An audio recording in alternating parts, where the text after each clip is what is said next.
All right, we're live. Welcome everyone to Table Talk, where we talk all things tabletop. I'm your host, the Bad Luck Gamer, with my co-host Glue Boy. Hello. And if you can tell, probably, my mic quality is way worse than normal. It's because, so if you're not on the Discord, which fair enough, I suppose, you probably don't know, but my mic just died, and so I've sent it in. It was under warranty, but it's gonna take some time, which further adds on to the fact that like even if I wanted to make a video right now, it would be at such a not necessarily such a worse quality, but worse than I would normally produce. Yeah. So it was really weird. It just got together for table talk, and it's like, oh shit, your mic sucks, dude. What happened? yeah, that was wild. I'm trying to adjust my gain seems to be a wee bit high. Test still high. Still good. Oh, okay, that's better. Maybe, hopefully. It turned up a skosh more. At least I'm not, my ears aren't bleeding yet. So Yeah. But yeah, so bear with it because I'm also bearing with it currently. But how have you been, Alex? I have been taking it easy. I decided earlier on, like last week, I need to take a break. Work was like way busier. It's been hitting because we had inspection and running through a lot of extra stuff. And then as I was like gearing up to start, I was like, I can't. I need time. So I just took this week off, and I'm maybe going to edit a video tomorrow, maybe, or at the very least, I'll do it on the first. Uh, but it's been nice just kicking back. I've needed it. Except I've then used this time to attempt 100% complete Yakuza 0, and I've had to lock it in a good few times for really dumb bullshit. We lock it in for mahjong, and like my playtime is like bumped up by I think 60 hours. I think mahjong is like probably 10 of those. I love this series, but man, they make you do some really annoying horseshit. Yeah, I got uh Dragon Quest Monsters Dark Prince again now on PC, and I like the game. There's this. It's funny how there's just some games that you can just play that are good. Like I've already Yeah, played the shit out of the game on the Switch, and I've been like, I want to play that again, and I'm just playing it again, and I'm just having a lot of fun.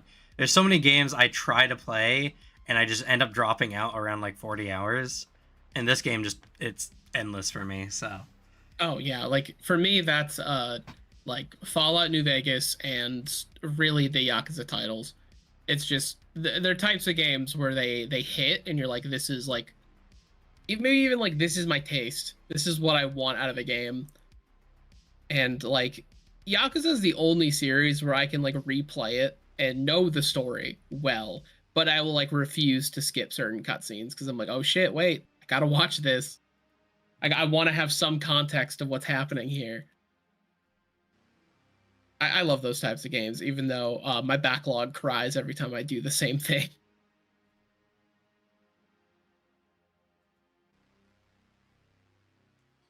so yeah, and I don't know. I I know I shouldn't, but like the new Elden Ring Night Rain just came out literally like half an hour ago or something like that. Hasn't even Oh been yeah, long. And I've been like, I want to play it because it looks really fun. It's roguelite Elden Ring with like classes, which sounds super interesting. That's a kind of game that if you're not playing with your friends, you're just not going to enjoy it as much. But yeah, I want to play it so bad. Uh like because you have to play it co-op, right? no, well yeah, no, actually no, you don't. But you Oh, should. okay. Yeah, it seemed like a game that you gotta play co-op, which like my stipulation is purely I will get it. I just have to wait a bit because I just cannot afford it. I will later, but I still look on and I'm like, damn, that looks fun.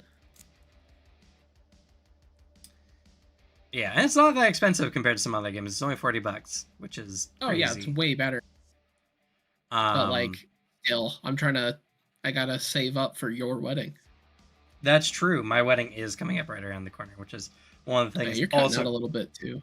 oh, I probably Just sensitivity. yeah, it's sensitivity. I probably just turn that down. I think I'm fine on stream though. Oh, But yeah. yeah, and here, let me answer your question here, Silent. It's as far as you said mystery, so I'm assuming you're making Oracle. And Magiphage traditions, I mean, like many things in any tabletop game, the best is whatever you're going to have the most fun with interacting with the systems that you're interested in interacting with. I like Lantern because I think it's interesting for the Cirques. And as far as like tradition or for mysteries for the Oracle, so many of them, like there's such a de-emphasis on mysteries now. Like it's just kind of whatever. I like Ash. Ash is fun. Fire-based Ash is abilities. just very interesting. Like Ash and like they're, I don't know, it's like stars, but I know they got altered a bit. Cosmos, I think, is the one you're thinking of. Yeah, the one that makes you slowly float upward. Yeah, it doesn't quite do that anymore. Yeah. Now you just become weak. But I guess that makes sense. Yeah. Lore is also pretty good. Because Brain Drain is actually pretty good for a Revelation spell. But I don't know. It's the topic of today's chat today as well is really just going to lie a lot on like individual preferences, and of course it's going to be divisive because someone is going to have some problem with a take because you don't like the thing they like for the same reasons that they like it. So, which is fucked up. You should agree with me on everything. Yeah. We have a podcast. What do you have? Nothing. Just, yeah. Plebs. I'll respect opinions if you say it in front of a microphone. Right. I only if you got at least 1,000 subs. You got to be actually partnered.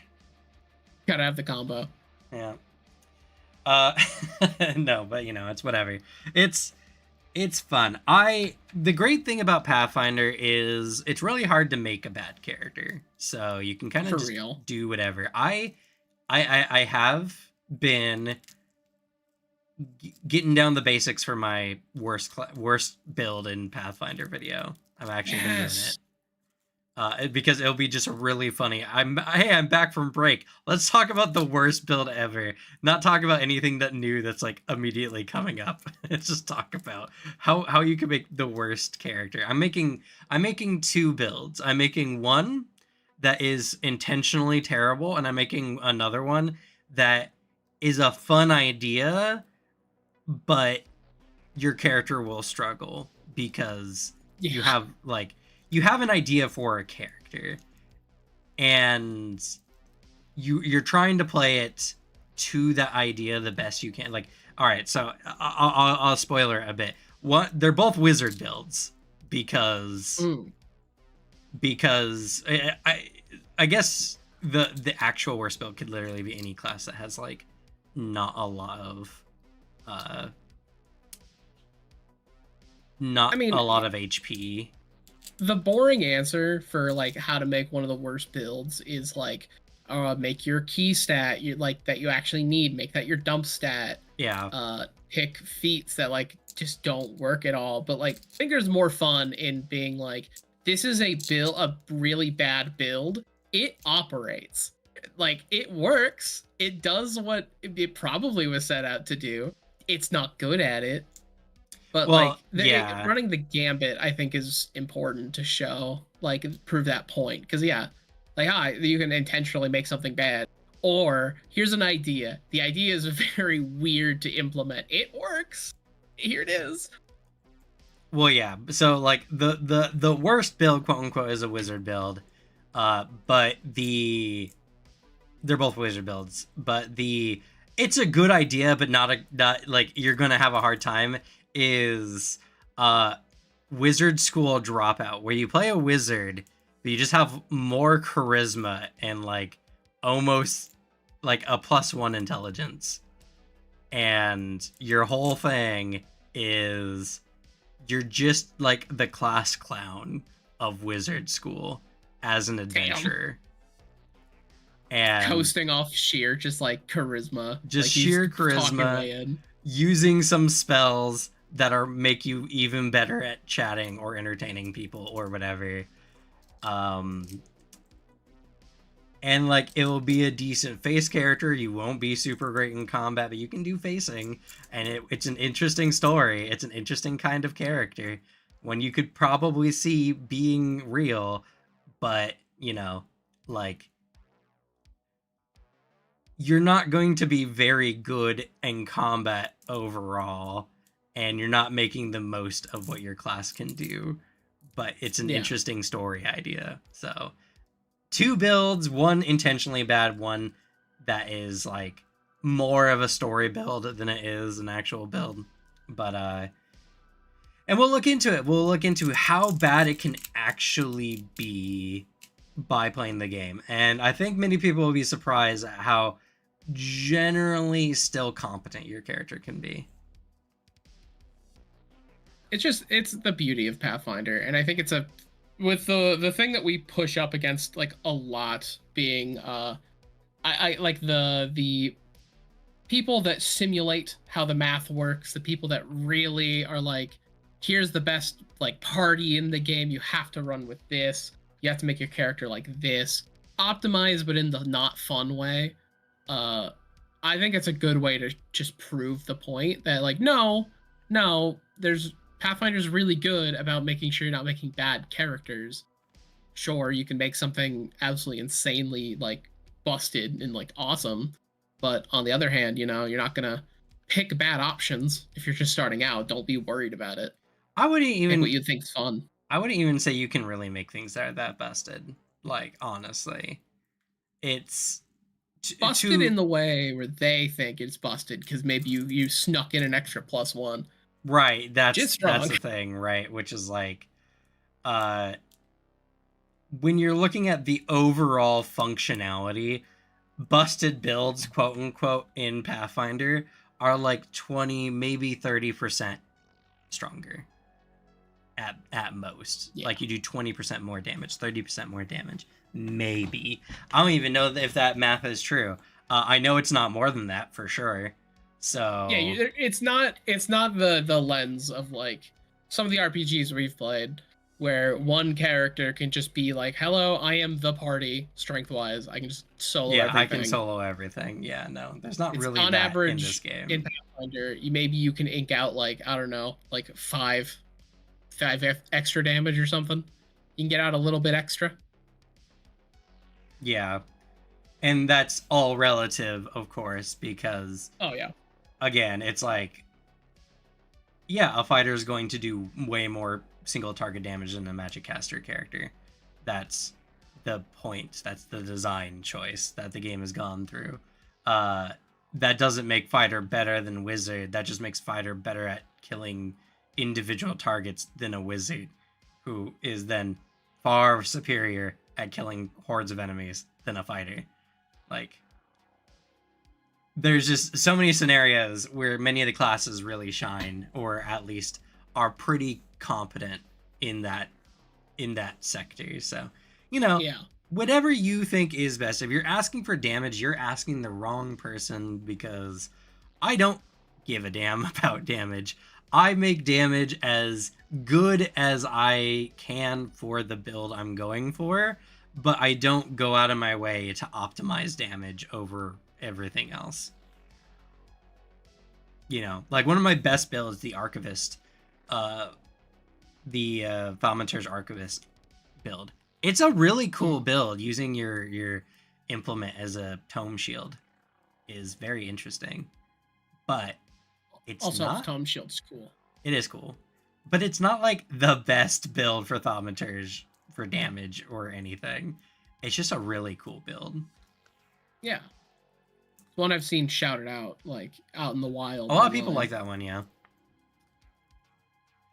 So that's like a build that I designed that's like, it's really cool. It's really fun. You get to do something really interesting and have a very cool character concept that is still pretty competent, because essentially you get to play a sword and board Thaumaturge, but you're wielding both your implements at the same time, which is pretty powerful, actually. Oh, yeah. But it's not like Thaumaturge build that does the most damage, or does the most healing, or reduces the most damage, or any of those kind of metrics, because those metrics are silly and don't actually reflect on how people play the game in general. There's so many people I know who love min-maxing, talk nothing about min-maxing, but when you see them play, they play the most Flarbo-style characters you can ever imagine. Like, they obsess about the numbers, but then when it comes to what they're going to do, they're like, yeah, but I'm bored with the numbers, so I'm going to make some dumbass build just because it's goofy. It's like what we talked about a long while ago on that subject. Like, it is just inherently fun to theory craft, build craft, like, go through all that, crunch the numbers. But, like, it's not the most fun to play. It's just, it's fun to math out and be like, oh, look at this thing. It could do this awesome thing really well. Look how well I succeeded at this build. Anyways, time for my bouncing goblin. Yeah. Like, one of those sounds more fun. Right. So, you know. And I'll get into it, you know, like, I'll talk about, oh, yeah, this is cool. That's very powerful, you know. Like, I like the Ttrpgs spit ability because it's actually pretty good. You just stack it on top of pretty much everything else you're doing, and it just increases your damage efficiency. It's pretty solid. But, you know, it's... And, you know, I guess we can just get into the subject of today's video. Things that ruin TTRPGs. Now, I'm gonna preface this with the notion that this isn't about yucking other people's yums. This isn't about making, you know, like, oh, I hate recording my ammo when I'm using ranged weapons. Like, if that's something you enjoy, sure. But objectively speaking, such a thing, like such a mechanic, only serves as needless upkeep when nothing in the game, like, balances for it, unless your game is designed around how scarce ammo is and how, like, how important it is to keep the number of shots you have down to a minimum. You know, like, I'm sure there's some zombie-based games out there where that mechanic it goes fucking hard because a gun feels very, very strong in that particular game, but you can't just use it willy-nilly. You know, like, it's balanced that way. Because, like, let's start off, because this is an easy one, right? Ammo for ranged weapons. Now, I'm not talking about special ammo. Special ammo, of course, is a limited consumable item, as it should be. But I'm talking about general counting arrows and bullets for most TTRPGs. Because for, like, a standard D&D quiver, I think if you have any of that starting equipment, it's like 30 arrows is, like, what they give you. And, yeah, like, you shoot one, you erase your number if you got a physical paper. Make that a 29. Like, wow, how what interesting gameplay. I hate all forms of ammo tracking and, like, harder inventory management in tabletop games. I do not like it. Well, and see, the thing is, right, in real life practicality, ranged weapons are very powerful because you get to kill someone from a further distance, you know, and everything happens simultaneously, so someone approaching you has to worry about being shot. You know what happens in a TTRPG? A character gets to, on their turn, run up on your character and you can't shoot them. Most of the time. Yeah, you're stuck standing there like, oh no! Then someone runs at you 30 feet to run at you.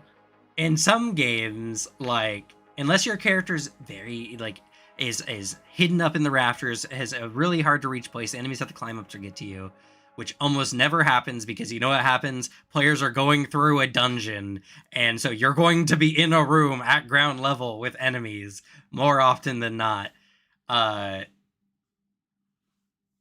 It's just not that good to be, like, it has its purposes. It's good in its own ways, but it's not so good that I would say counting ammo is important for balance purposes. And in fact, like, I'm rolling a D8 usually for a standard, like, decent bow or a crossbow. I'm just rolling a ranged sword. Like, that's like mechanically what is happening. I get to do it at range, and I don't get to do it close up. And like the sword isn't tracking ammo. The sword doesn't have a durability that like mirrors a quiver. And not only that, but if like unless you're being a super stickler on how many arrows can fit in a quiver or some bullshit like that, right?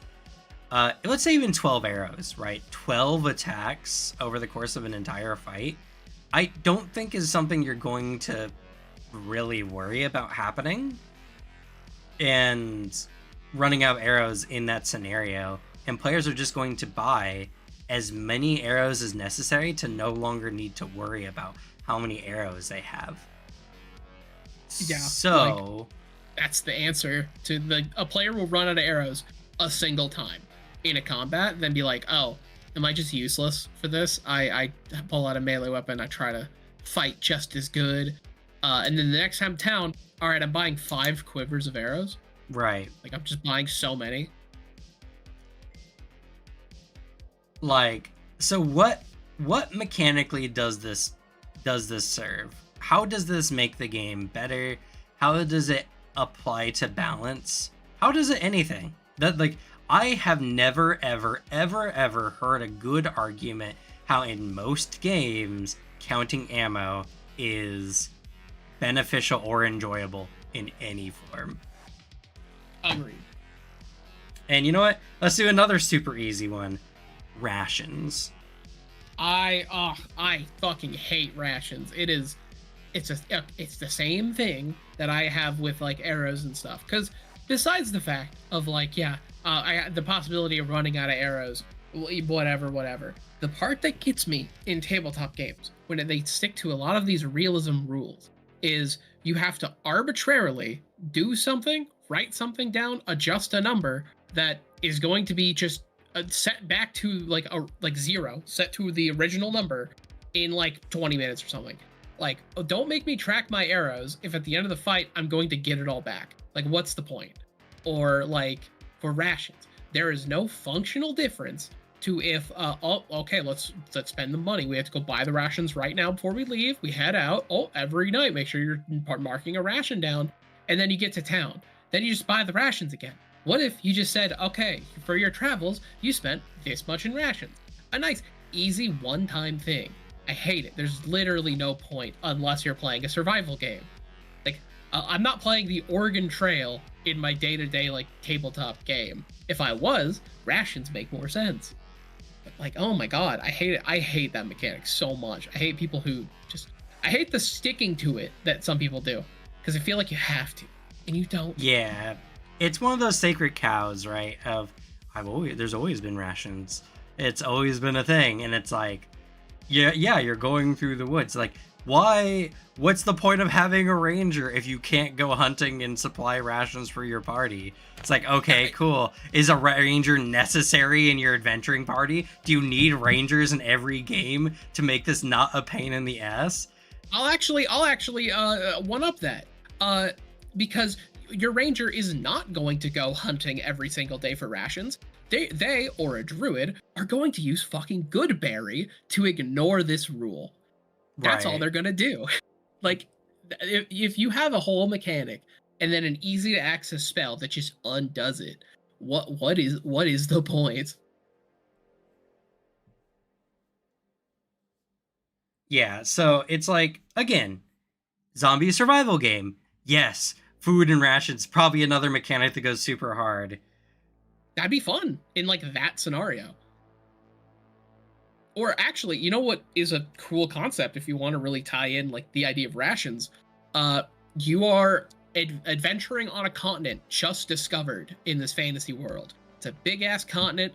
As you arrive there, you arrive at the first colony that is being set up on this like wild magical wilderness.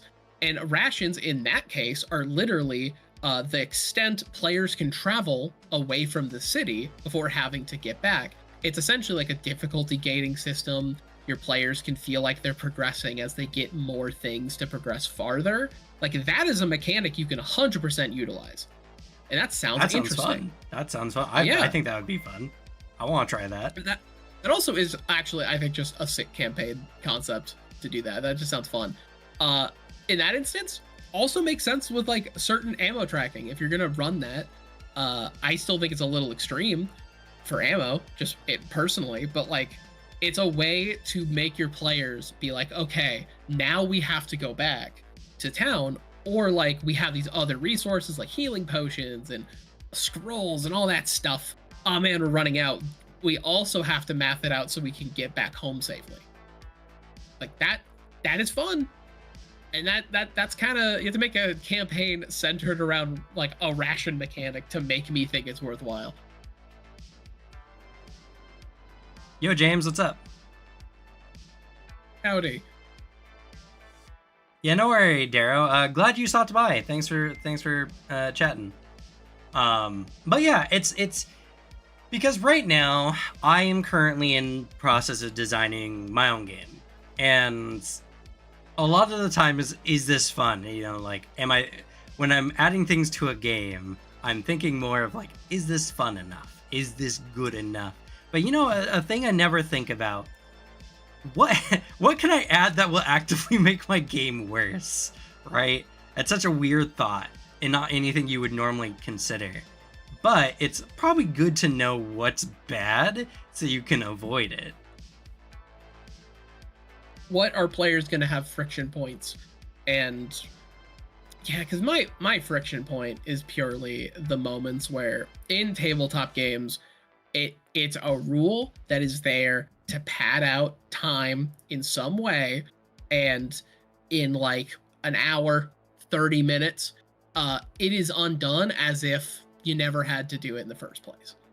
That's always what gets me, because it's always just like, what are we doing here? We're playing a game in our imagination. Why are you setting up speed bumps in imagination land when you can just keep on rolling? Like that, it's so, I struggle to put it into words, the feeling it is, and like exactly what hits it. But it's really like ammo tracking, rations, realism mechanics. All they do is feel like the fun of the realism is that it slows the game down. Right. What's the point? Why? Just say I spent 5 gold because I traveled for 3 days. Like, just say that. I don't need to worry about the other bullshit you did.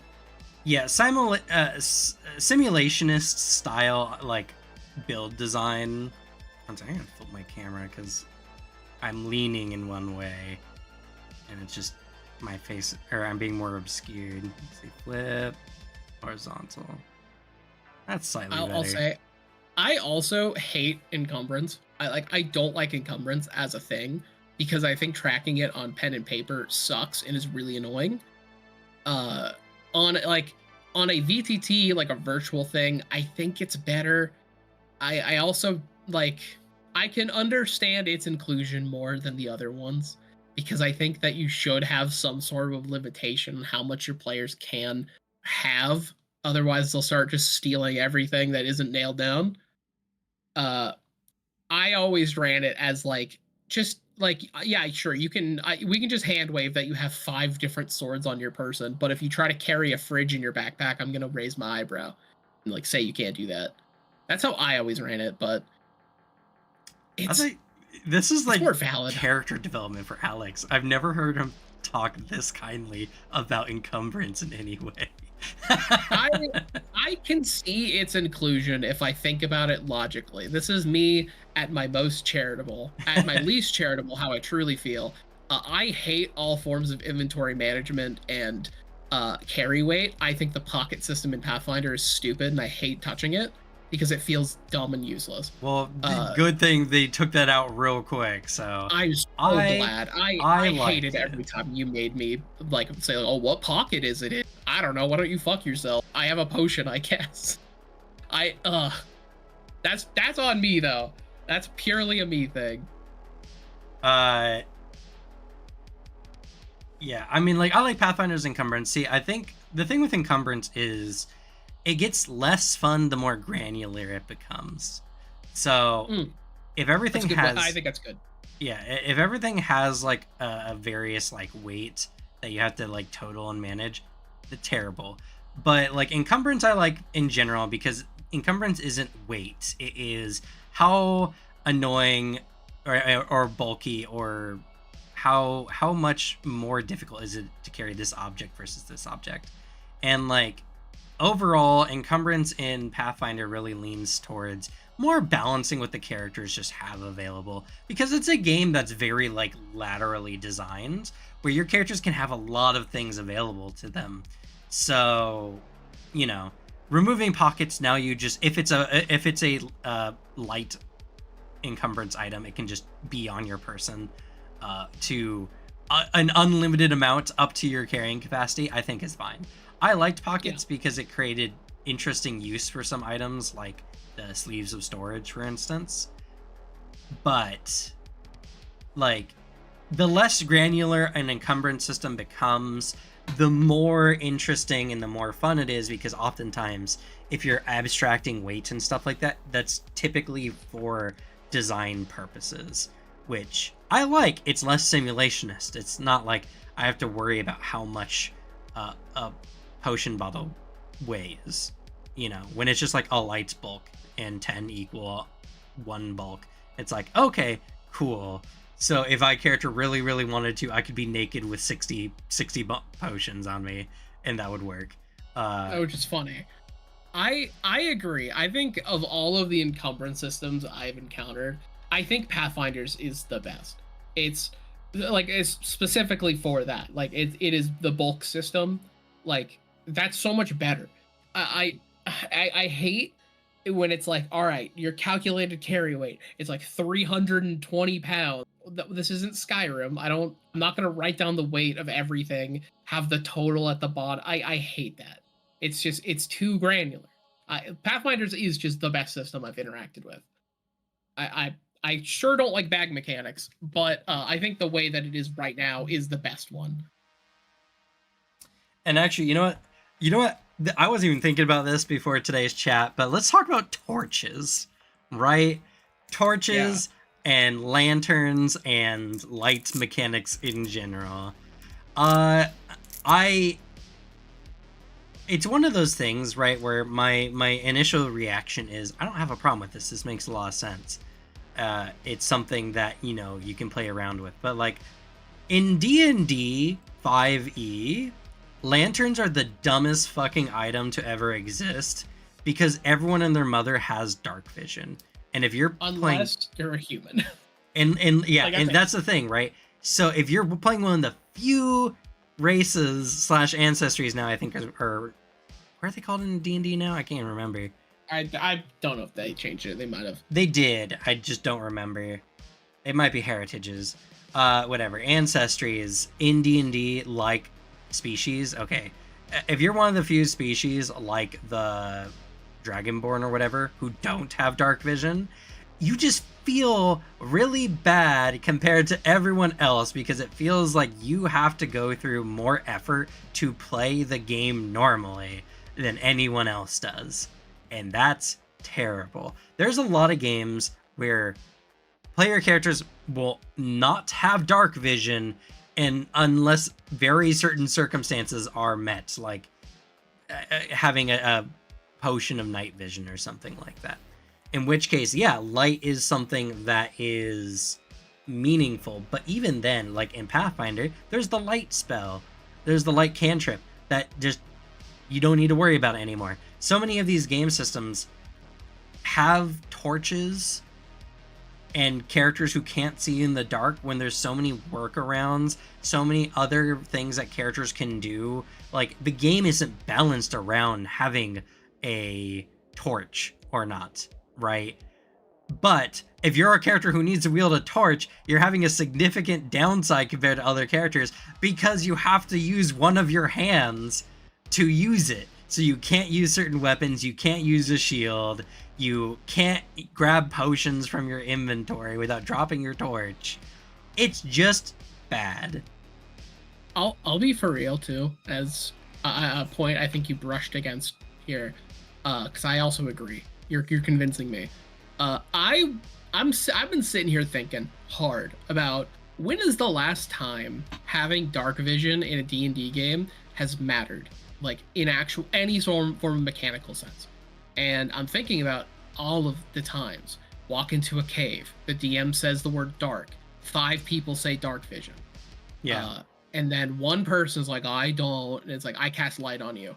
And then we basically act like the cave is brightly lit the entire rest of the dungeon. Yeah. It's like, I don't think it has ever mattered. Like, maybe if for like your first cave or something, but pretty quickly, it's not that hard to get ways to just ignore the mechanics of like light in D&D. And I'm going with D&D because I've played a lot of it. And like Pathfinder, we've interacted with like light circles and stuff, especially with dynamic lighting. It's pretty fun. I like how it's been handled. But like, light mechanics haven't impacted any of my gameplay. It's another system where it's just like, well, it was declared that it is dark, but we can basically ignore it. It's just everyone and their mom is dark vision, I guess. Yeah, I mean, in Pathfinder, there's a lot more reasons, because some creatures get benefits to hiding in the dark. Creatures in dark, if you have only low light vision, can use it to hide and stuff like that. Like, there's all kinds of interesting mechanics around it in Pathfinder. True. But the torch in Pathfinder is terrible, because again, it takes a hand when you can have a hip lantern or a cantrip or whatever. So it's one of those things of it's realism / simulationist style design that brushes up against the actual mechanical use of a system, and players will, of course, sand off any rough edges they bump into at the earliest convenience. So, should it exist to force the players to do this? I don't think so. So, torches are bad in most games. Not all games. Again, that's not this isn't a conversation of can these ever work. It's in most games, are these good and or bad? And I do think the one that was mentioned by Dara earlier, like if you're playing a game where I don't know, maybe it's like a horror inspired game and light is a very important resource, or even like rations, you're playing something very survivalist.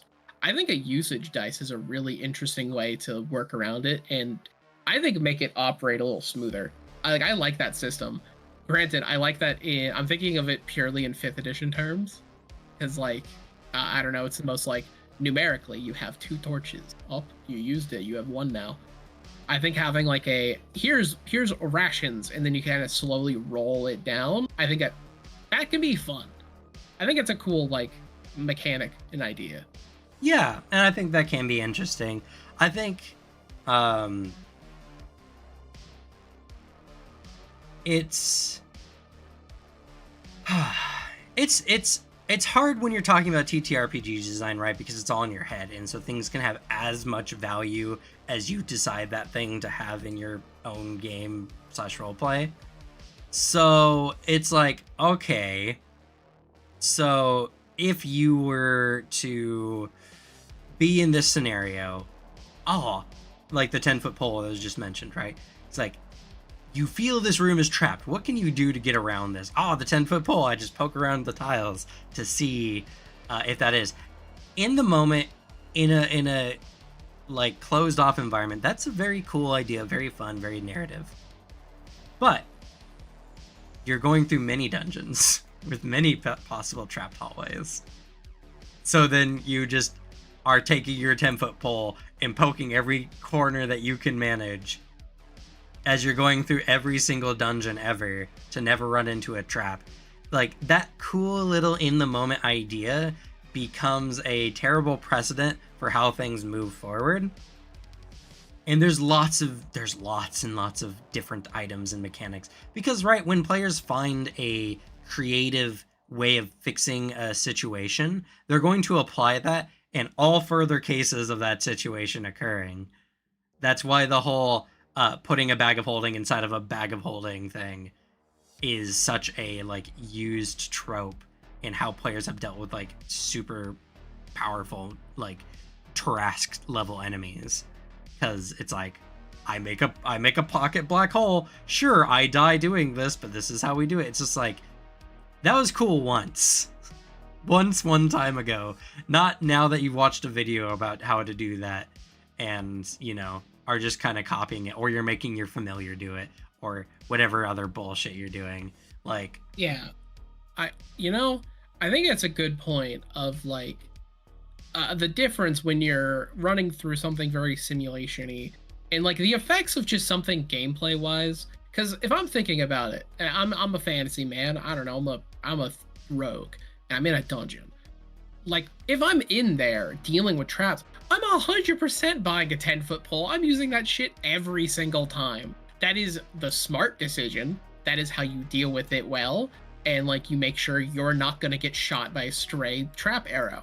If I'm in a game, that sounds boring, like so boring. And it's like, conversely, the fun option in my head is like sneaking around, testing the pressure plates with like a foot, picking a lock that could be trapped, and I'm like doing a countermeasure, like literally putting myself in threat of physical harm and or death.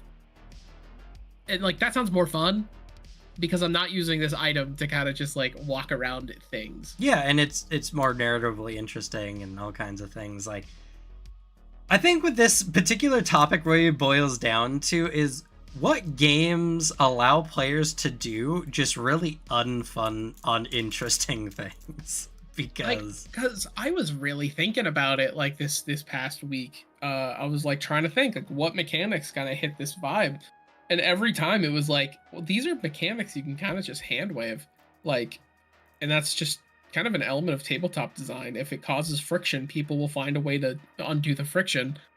Because like my biggest ones I thought of, like, oh yeah, carry weight and all this is like, does that count?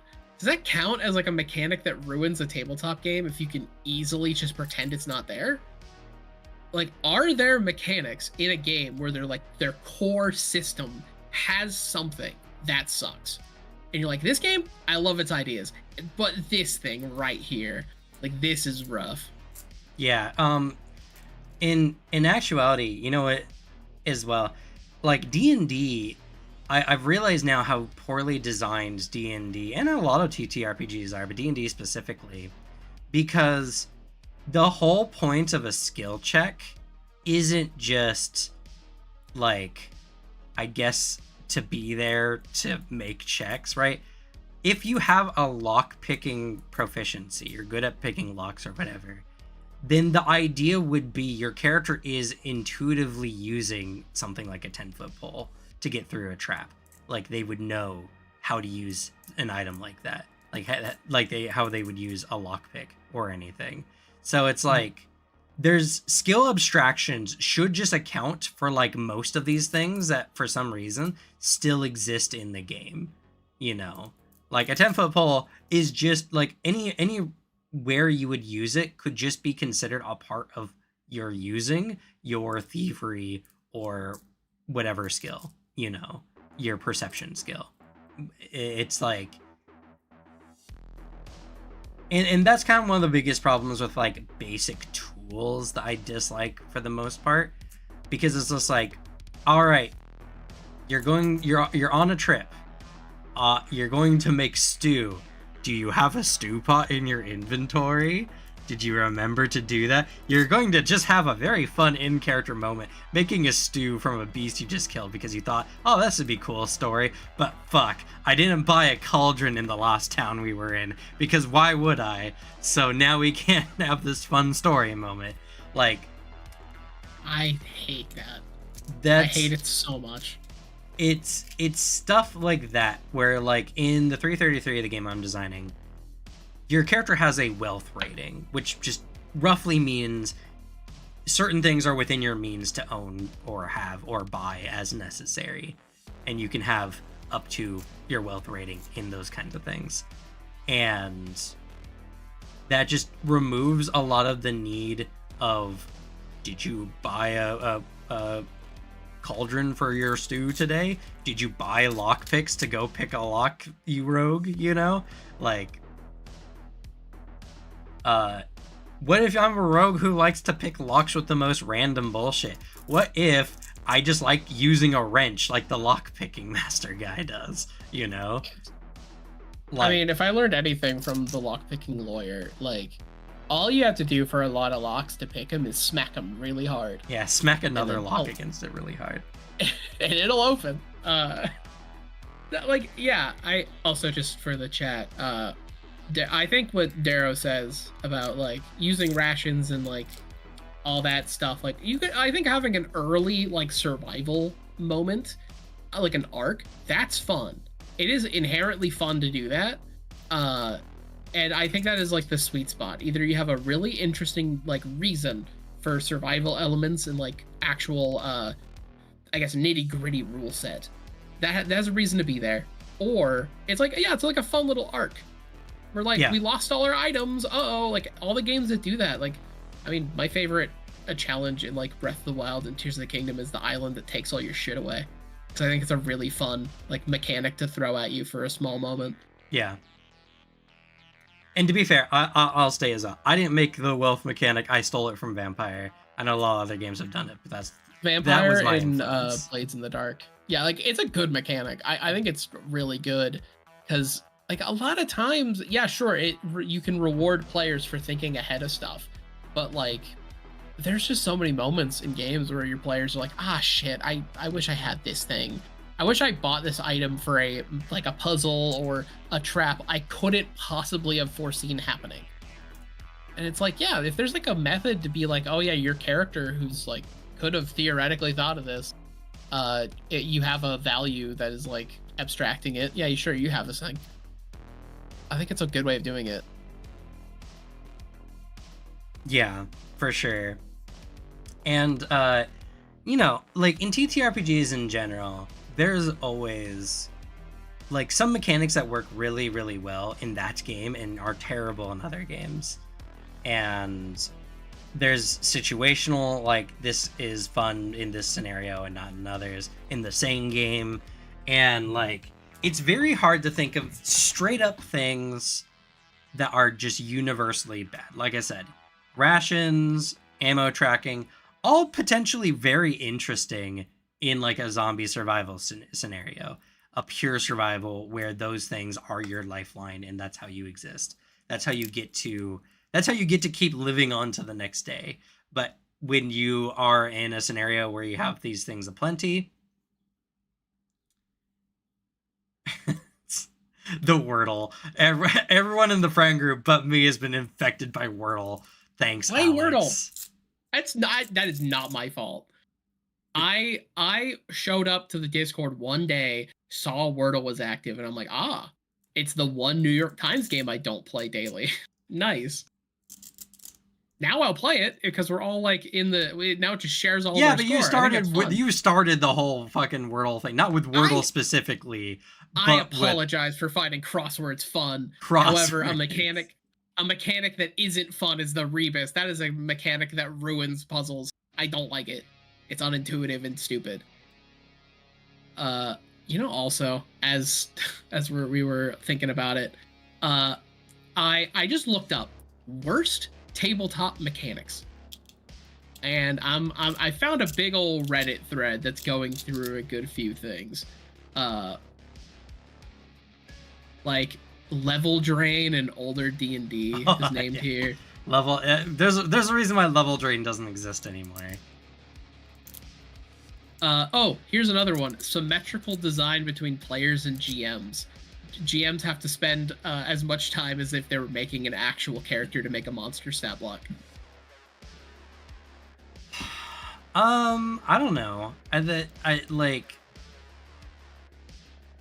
Is that implying that monster stat block shouldn't be complicated or interesting? You know, more like there are certain elements a monster that you need for a fight is not going to interact with. The example someone uses, I don't care how many ranks and use rope it has. Right. Like that's not a mechanic you need. Well, see, now that's the thing, right? That's kind of more back in the more granular days, because like Monsters in Pathfinder first edition kind of had stuff like this, because you never know what kind of scenarios that the players could throw this creature into. So it's like, it's nice that it has those mechanics just in case, and it's not like it takes up that much space on the monster sheet. But like symmetrical design, I don't think the GM has to play fair with the players.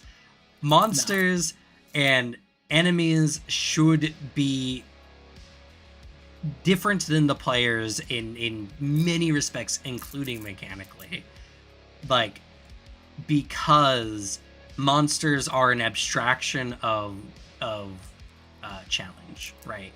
Like, most of the time, a monster is only there because it is a threat to the players.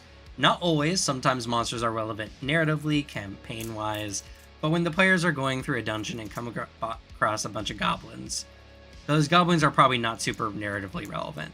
They're just there to be beaten up by the players. So they need only as many mechanics as necessary to be beaten up by the players.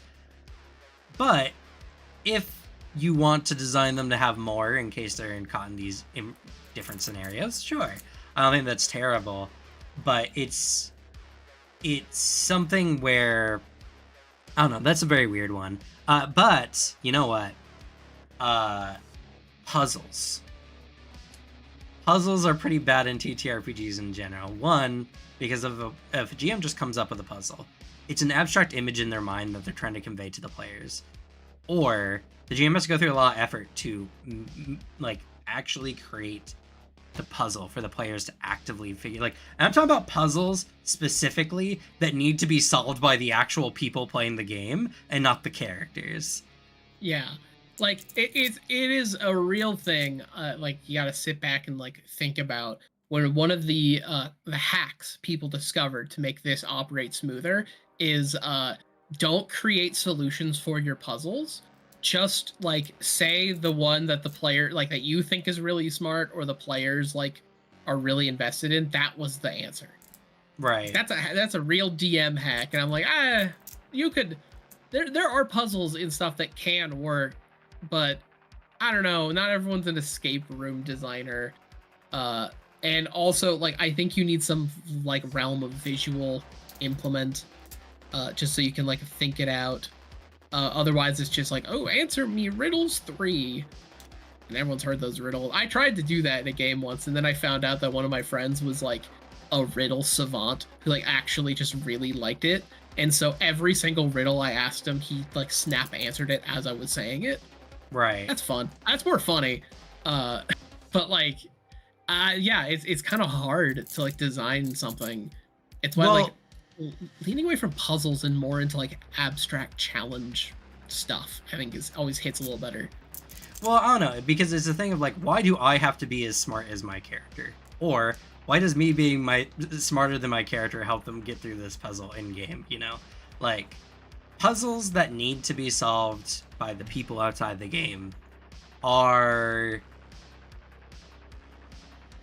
bad design. If you enjoy it, if you love it, if you love puzzles, and you like, because like that's the thing, right? I do actually like solving puzzles. I like using my brain. I am someone who likes to think outside the box when it comes to figuring out things. But I also am a very experienced GM and have very much experienced me being like, here's this really cool puzzle that's all kind of lore implications, and I want to like actively interact with my players and get them to solve this puzzle, because wouldn't that be cool? And then they're just sitting there going like, I don't see the answer. GM, can I just roll my intelligence? And I'm like, okay, I'll give you a clue. And they're like, fine. Yeah, like it is one of those things where puzzles are the hardest in the genre of tabletop stuff. Of like, an obvious thing to a GM can be like the last thing a player thought of. Like that just happens, and I think this is the hardest of like one of these that we've mentioned. That's like, this is super GM dependent, because there could be a GM out there that is like goated at making puzzles for like whatever reason. They're just like really good at it. But then there are the GMs who just like, I don't know, they looked up a puzzle, fun puzzles for D&D on Google. They found some like someone's little write-up, and then they implemented it kind of from memory, and it wasn't done super well. Because it's hard to interact with a puzzle this exists in like a nebulous brain space. Because the fun of puzzles are like the hard rules. There's a method to solve them. There's something in front of you can mull over. That's not really there when you're just staring at your GM. Like, he's just like describing a thing to you.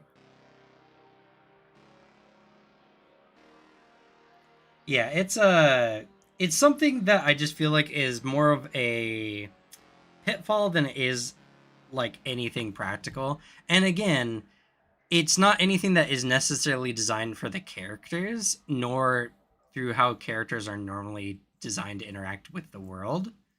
And I think there are ways, like if you play Baldur's Gate 3 and many of those kind of similar kind of games, there are definitely moments where you can see like a puzzle, and like if you can get the characters to interact to make the puzzle work, it can be very simple, but it requires teamwork. That's good, but I'm talking specifically just the puzzles that are just there for the players and not the actual characters.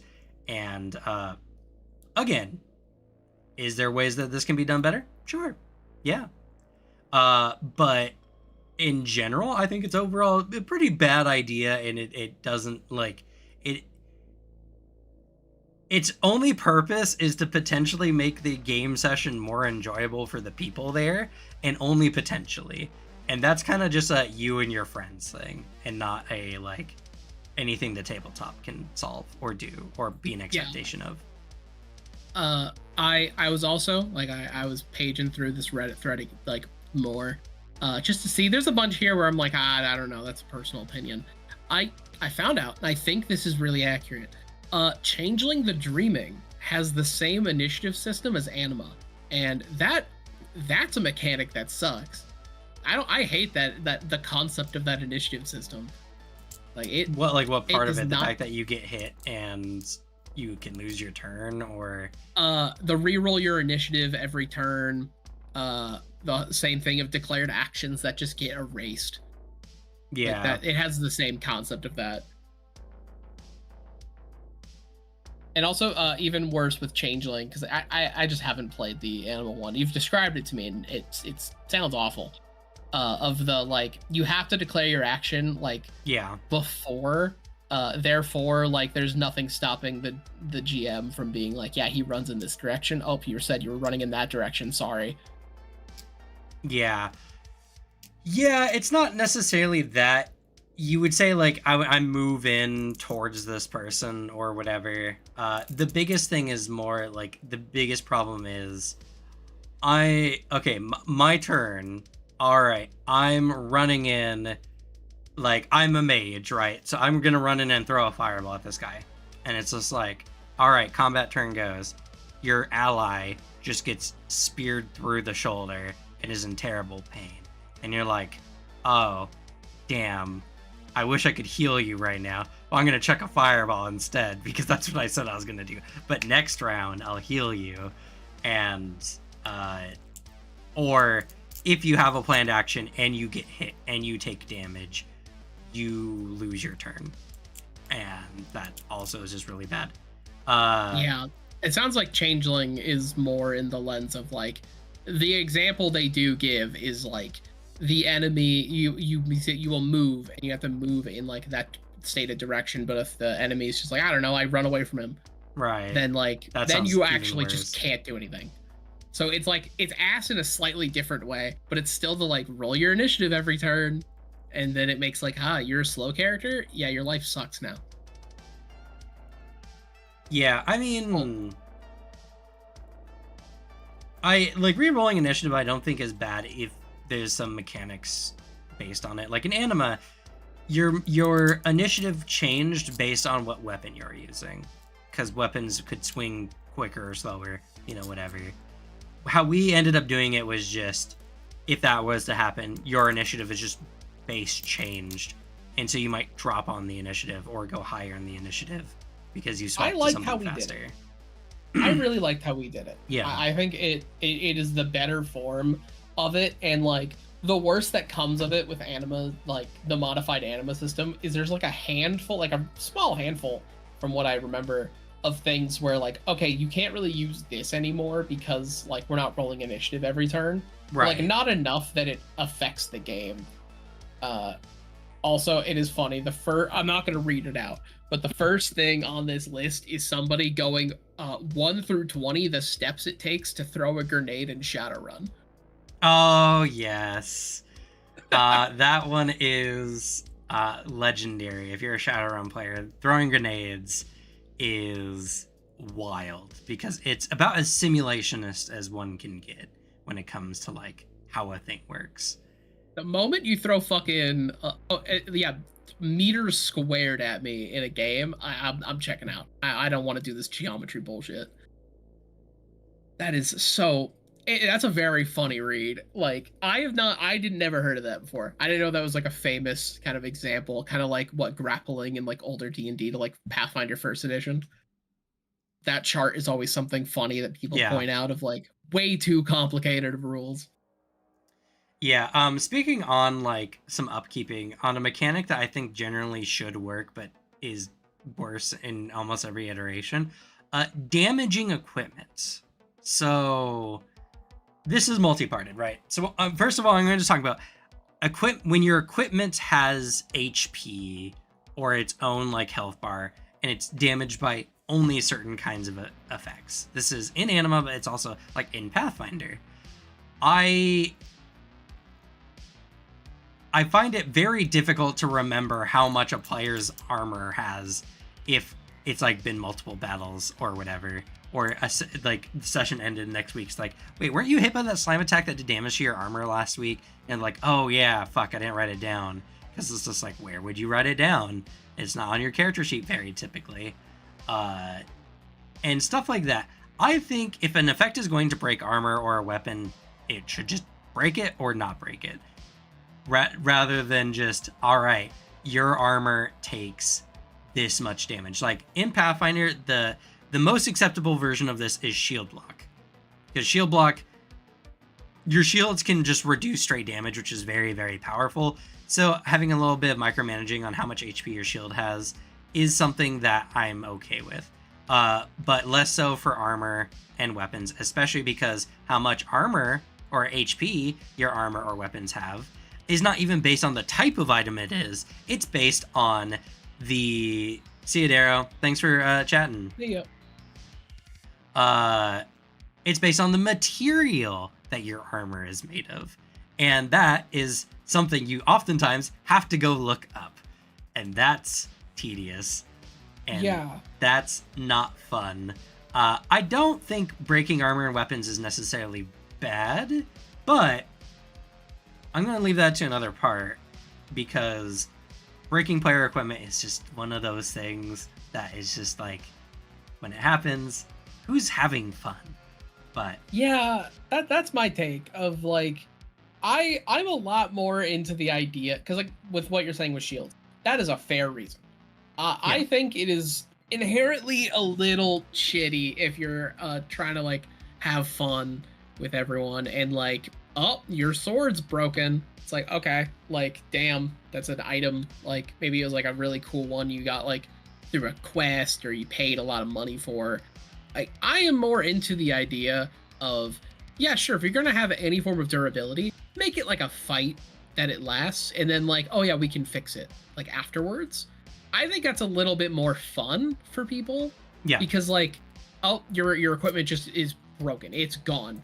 Like, erase it off your sheet. It's like, it feels a little mean. Like, I'm not a big fan of that. I think there could be a time and a place for it, though. Yeah, well, see, and that's what I was going to talk about. Like, I think if your game has a mechanic that's just, it's very easy to repair equipment after it's broken after a fight, then yeah, it's something where in the fight, when it happens, it's like, oh, shit, and you got to adapt, and that can be interesting. But, like, rust monsters, for instance, their whole thing is they just eat your gear, and it's just gone. And in older games as well, they're just creatures that just destroyed your items in general, and they were just gone forever.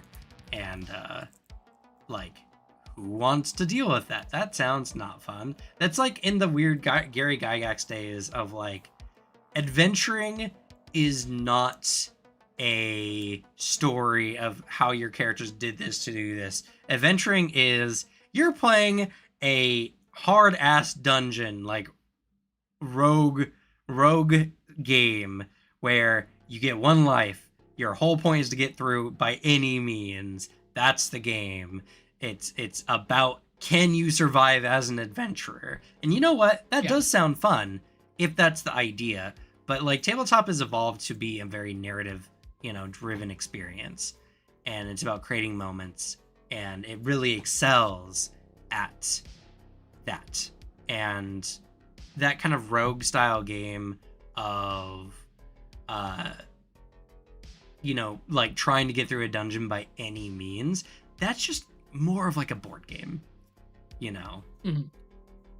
That makes me think, it's a little maybe slightly unrelated, of I think it's if there's a fun short campaign concept, it kind of would be a little fun to do the like, oh no, we're like, us the players were isekai'd into like Pathfinder 2e.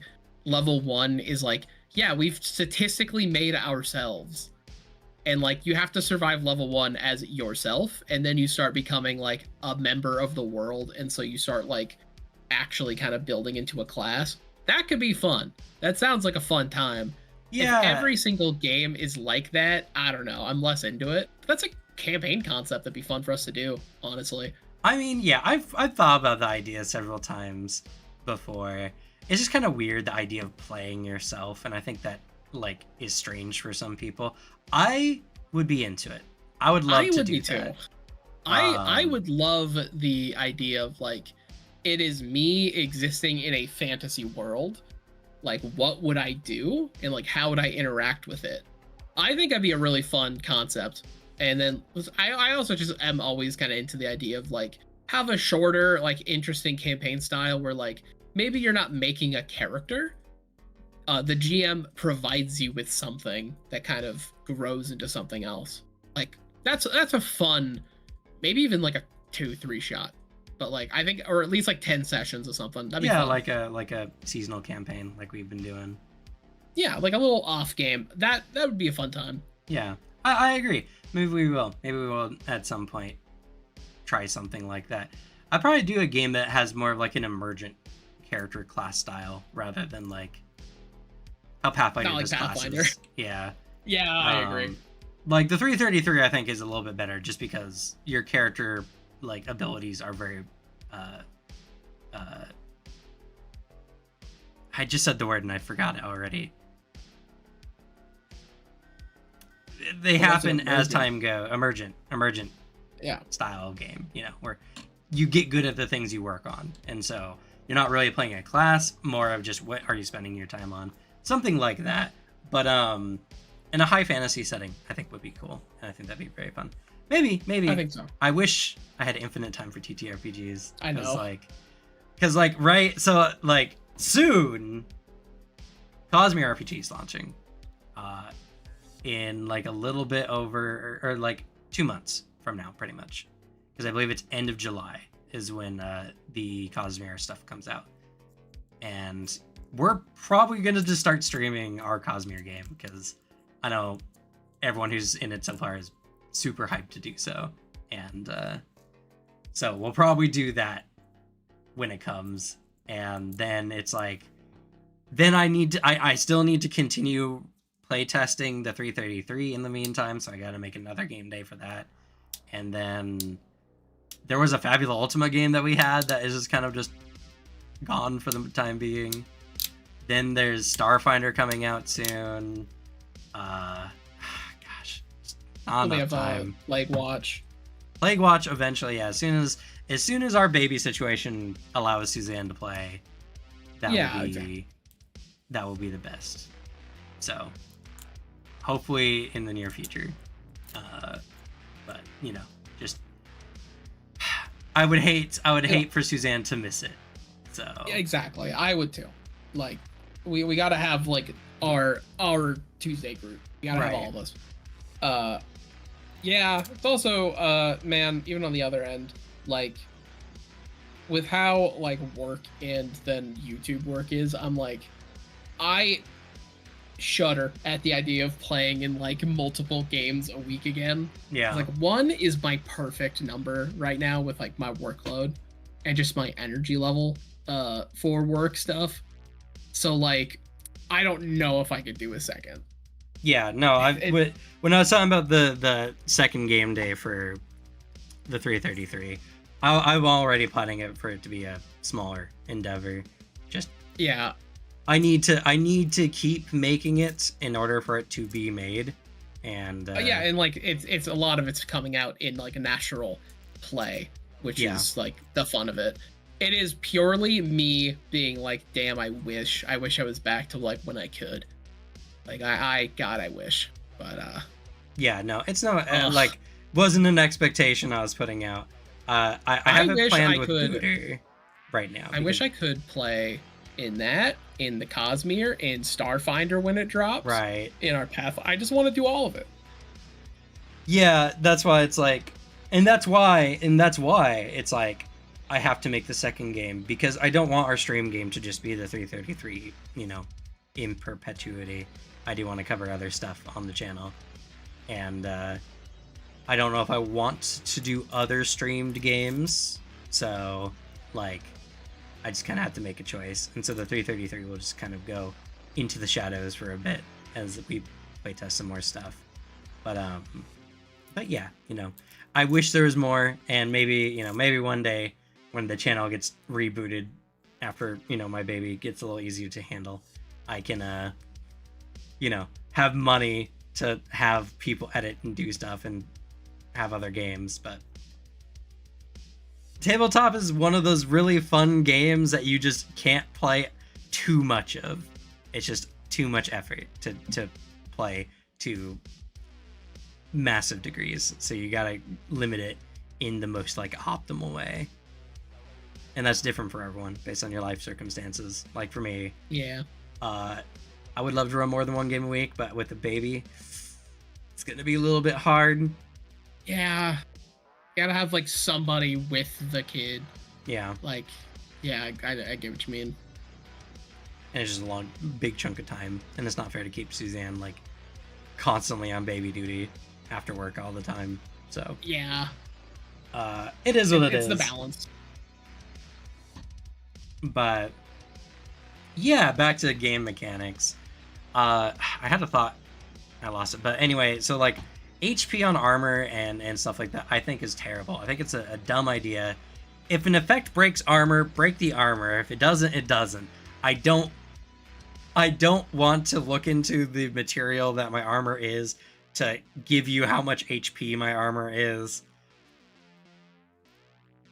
Like, unless that is some big part of the game, you know, that's just some micromanaging I don't care to do in most games. It's the style of annoying rule where, like, I'm sorry, if your mechanic makes me flip to 5 separate pages in the core book, I'm not going to be into it. Like, because that to me sounds like it's not intuitive. It is like it's a little unnecessarily like simulation-y and crunchy, like a lot of Shadowrun, where like I don't know, man. Sometimes if you have too much, it does make your game a little worse. I also like Daggerheart's armor system. Funny enough, Daggerheart just came out too. I would love to run a game of Daggerheart as well, but time, and it's just, what am I gonna do? Not play Cosmere to play Daggerheart? Nah. Daggerheart, D&D Light or Cosmere. Yeah. What a hard choice. I wouldn't call it D&D Light. I think Daggerheart actually is a genuinely pretty good game. They got a lot of good stuff in there. Just the most derisive thing I could call it in the moment. It's true. Yeah, that is the most derisive thing you could call it in the moment. Though, I wish it wasn't so D&D flavored. I agree. That's my gripe. I wish they had gone more their own fantasy route. But, hey, it's a whole... It was also... Go ahead. It was also, because I feel the exact same way, while also being like, this was probably the right choice. Right. It's a good thing they did this. Yeah. It's, honestly, if it gets people off of D&D, all the better. Yeah. D&D is a cancer. All right, here we're in D&D hate hour. Let me elaborate on this what I just said. D&D is a cancer in the fact that all it's been doing, and in recent development time, is growing bigger and bigger without actually fixing any of its problems, and creating bloat and creating a bunch of like new avenues to go into D&D Beyond because that's where they make the most money. And there's just a lot of parts of D&D currently that don't service the players. It does nothing but service Wizards of the Coast's and Hasbro's pockets. And that sucks, because I think D&D has a lot to offer. I think a lot of people really like D&D, and I would like to have them get help. get a game that's good, make D&D better, all those kind of things. It's great to see a lot of D&D content creators move to talking about Pathfinder 2nd Edition.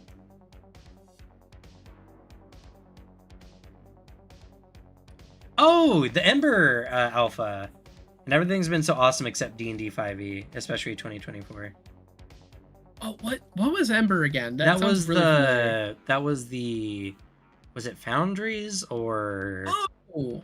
Yeah, their own game that they're making. I remember. Yeah, that does sound cool. And agreed, except for that part. They do have just a D&D 5e port of it. I haven't heard anything of the actual Ember system that they were going to make, because I know they were supposed to have their own system.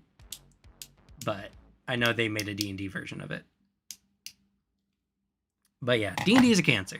It's something that should be treated and excised and fixed up. I think there can be a world where D&D can still be on top, but it's also a good game. I think so too. That's fine. Monoliths exist as a reason. Touchstones are important for every kind of genre of niche hobby that you can get into. Like, is Pokemon the best card game to play ever? It's decent, but it's not that crazy good. But if it gets you to play other more interesting games, then yeah, it's great. Yeah, I'm interested in Ember as well. I've been doing the best I can. Crucible. Oh yeah.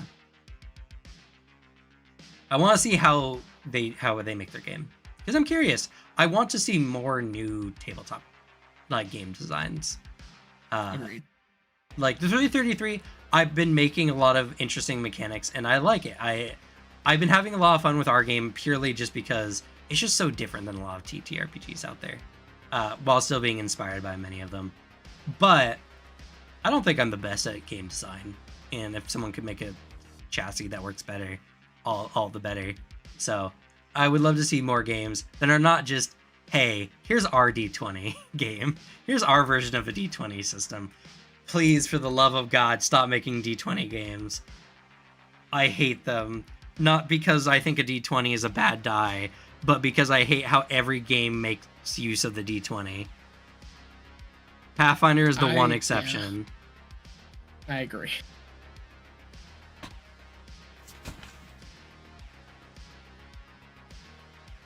I miss old-fashioned Deadlands game mechanics. Those were really fun. Upgrading dice, exploding dice. Oh, so good. I loved it. Oh, you know what? Actually, things that ruin tabletop. The D20. Why on God's given earth are so many games making it where the thing your character is good at means they succeed 65% of the time? Why? It's the thing when it comes to skill checks, where I think the biggest like black pill you can take when you're getting into like tabletop and tabletop design is once you actually are like thinking about the math behind a typical D20 skill check, and you start to realize every chance of success is like a 50 or 60% chance. And it's the variability of a D20. It's a fun dice to roll, and I understand why it's like the symbol for every tabletop related thing ever.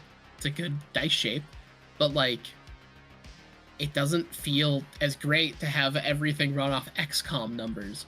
Yeah. Like, I have a 90% chance to hit, it says. But like I think it's also the element when it comes to skill checks of people need to be way more conservative with how they use a skill check. Because like what you were saying with tools, it's like, does every time I use a tool require a skill check? Like, did you need me to make that 10 DC just in case I nat one? Could we just like save skill checks for the times it matters? Right. Exactly. The D20 is really good because I do think that percentage-wise, it feels good on a D20, right? Because every point is like 5% more. It's not too granular, but it's not so impactful that like a +1 can break your game. Pathfinder does it really well. And to be fair, a lot of this is also just on the GMs for setting DCs for things. But the problem behind this is a lot of those games don't properly prepare the GM's mindset for when players progress. So like in Pathfinder, for instance, like the base DC for things, I think is like, or 10, something like that. Or 15 if you want to make it like a little bit challenging. But as you increase in level, it has to increase because you get a bonus per level, essentially. So when you're level 10, the DCs are like 28 for like things that should be difficult. But the thing is, in the world, DC shouldn't be adjusting. The world shouldn't be adjusting to the players. It should be that thing that was a DC 15 before should still be a DC 15 now. And that's so hard for GMs to wrap their head around because on the GM screens, you have the DC by level system. And because you know how crazy high the numbers for the players get, you're like, well, I need to increase the DCs. Otherwise, the players will just automatically succeed. How fun is that? And it's like, what's wrong with that, GM? Why would you say that?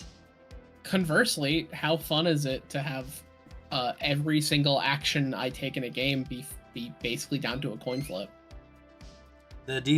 My camera doesn't autofocus, but the DC by level table, this ruins GMs.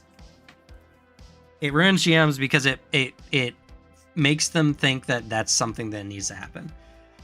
So the D20 is not a bad die, but it's used terribly in almost every game because, like, in D&D, for instance,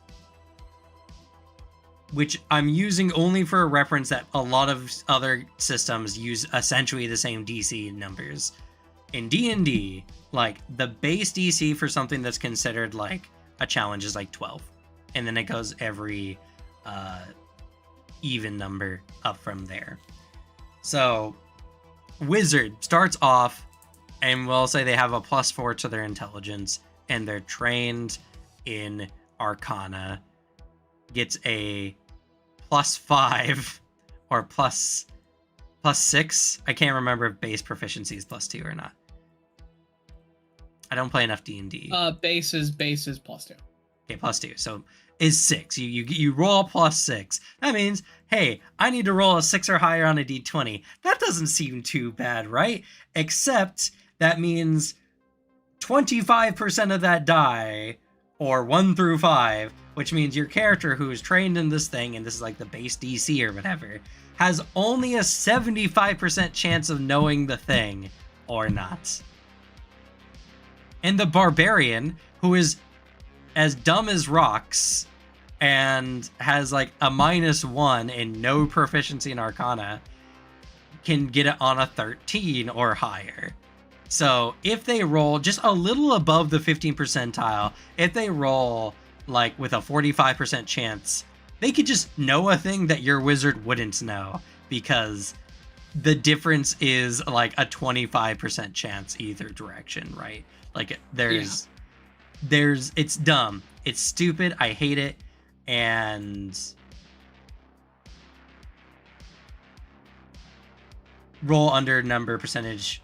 Yeah, I we need to play Call of Cthulhu at some point. I really do, because so many people talk about it and it's such a like widely talked about game. We do need to at some point. Again, time. I don't even own a Call of Cthulhu book. I really should like add that to my birthday lists from now on, just because. Honestly, I need it. Call of Cthulhu and then Delta Green, because isn't just Delta Green Call of Cthulhu? I think so, yeah. Delta Green, I've heard lots of good things about as well. It's really interesting, and like in seeing it in operation, I really like how it does it.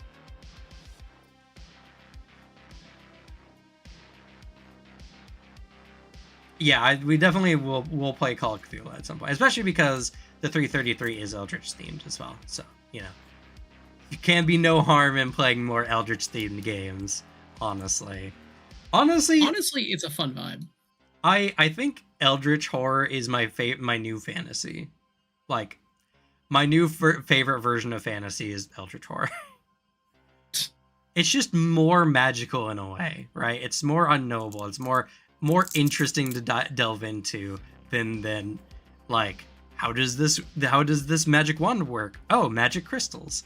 Like in Eldritch horror, it's just like, you're able to control these beasts. How? I've seen into the unknown. My mind has touched that of a god and nearly shattered. Every time I do this, I have to sacrifice several children in order to make it happen. Like, it's just so much more esoteric and so much more arcane than just what high fantasy has kind of turned into over time.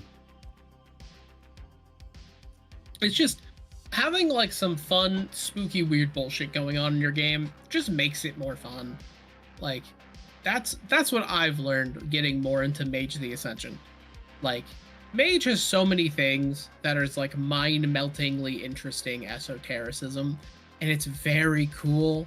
It can, like, even just scaling the lens to like just occultism, esotericism, to like full eldritch shit, sleeping gods that are unaware of those that worship it. Like, all that shit is so cool. Yeah. That's one of the reasons why the 333 has it, because I like those ideas too, and I want the game to get mind breaky the deeper you dive in. Like, that sounds very fun. Actually, this reminds me, another thing that I think ruins TTRPGs, Vancian spellcasting, or spell slot spellcasting. Rather, the one where you have to prepare your spell slots ahead of time. Yeah. In order to get it. But I also don't like spell slot spellcasting. Because... Let's talk about Vancian first. So Vancian spellcasting is terrible because one of the joys of Magic is having a tool for every scenario. You have a spell for that. That's really fun. And it's very silly that you know a spell, but you can't cast it today because you didn't look at. So Vancian spellcasting, for those who don't know, is you have to prepare your spells ahead of time. In the beginning of the day, you memorize certain spells that you can use, and you have to memorize not only the spell, but how many times you want to use that spell, more or less. So if you want to use Fireball 3 times that day, your character essentially in lore has to memorize the spell 3 times worth, or create 3 mental structures worth in order to use it that way. In Pathfinder 2nd Edition, it's called Prepared Spellcasting, but it's all the same kind of business. I personally don't have a problem with it. I think it's interesting to have the idea of a character who is good at planning things and uses magic appropriately. And I like the contrast being that they have a bigger spell like variety compared to like a sorcerer who doesn't know as many spells, but they can use them, however many times they can. I think that's interesting, but I think for most people it's bad, and it's also silly in lore wise. You have a spell book. Why can you not just sit your ass down and just remember another spell better or create a mental structure? Like, it's supposed to take an hour for you to memorize all your spells at the beginning of the day. Why can't I just spend an hour in the middle of the day to memorize my spells differently? Like, yeah, it's like, yeah, sure, it rewards you to have like those moments where you planned it all out. Like, hell yeah. But honestly, there are a lot of times where I think it just is a bit of a detriment. Because, like, you have those moments where you're like, I wish I had this, I wish I had this. And it just feels a little less intuitive.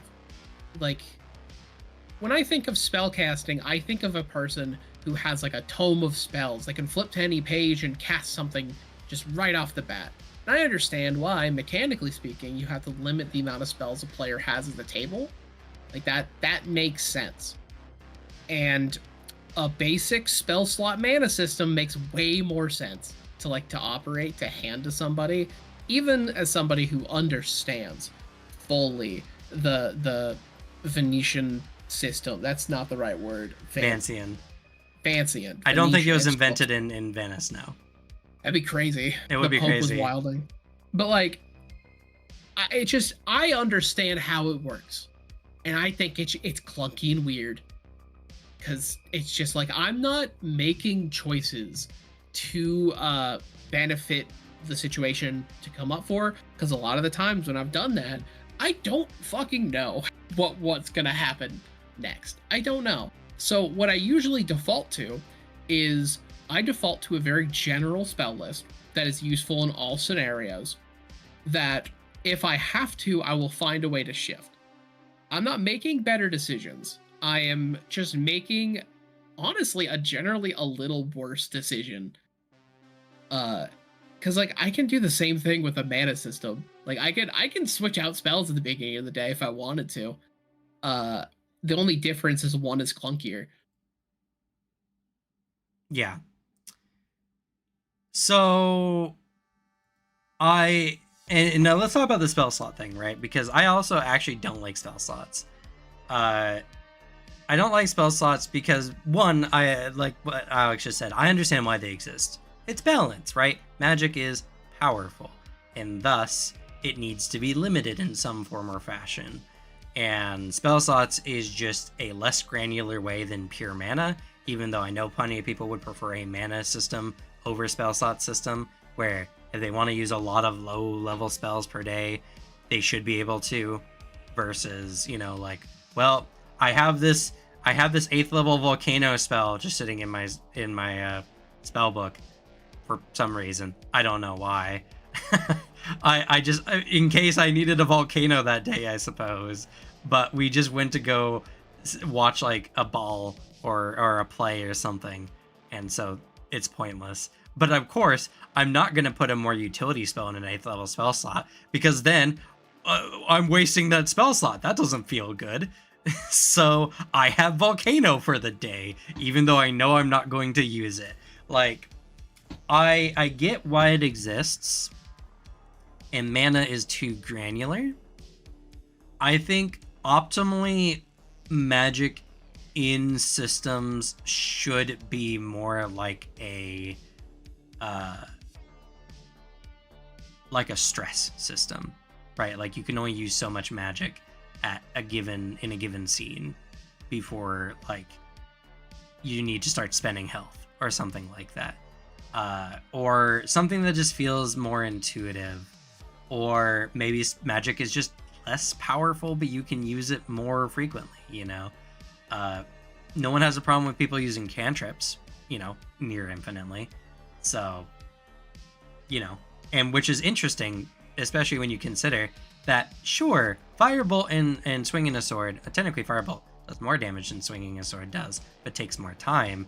But when you think about the practicality of the two, firebolt has more practical uses than using a sword does, because you can light things on fire. So I would say firebolt is way better than having a sword, not including just DPR, right? So there's just a lot of ways that magic feels very clunky, and there's not a lot of really good answers, and I don't necessarily have the best answers. In my own system, the magic-like things you do take money. It's very expensive using magic. Or it takes like more time than you would need in a combat scenario to do a variety of things. But when you play in some games like D&D, magic is so strong, even though it's limited. The most powerful characters are typically infinite wizards, right? Who can make themselves infinitely with a wish spell. And it's just like that issue when you're trying to, you have a nebulous idea in your head, in an imagination game, and now you have to make it something tangible, something you can like interact and use. There's just those concessions you have to make, and they always lead to, I think, really interesting systems, because like if you really wanted like pure untapped magical potential, players could just do the equivalent of imagination game for kids, like I had force field, right, like that. You have to have those limiting factors. For me, and like I think everyone's just gonna have a system that they interact with and they think it's the best, or like just the most fun for them. Because personally, I think Mage of the Ascension's magic system is my favorite. Like, mechanically speaking, what it does with like the game itself, how it's really tied into the narrative of Mage of the Ascension, and like how it all works. Like, I think that is the most interesting and cool magic system.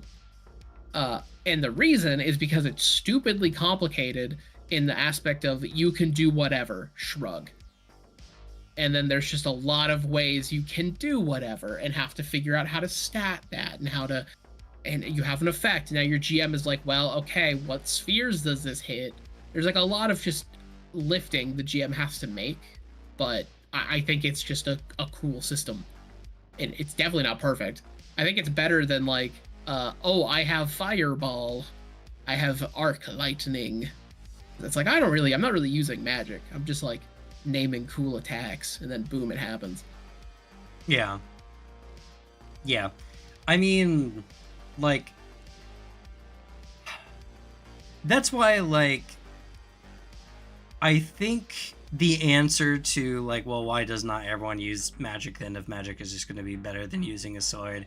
It's just like, this is a fantasy setting.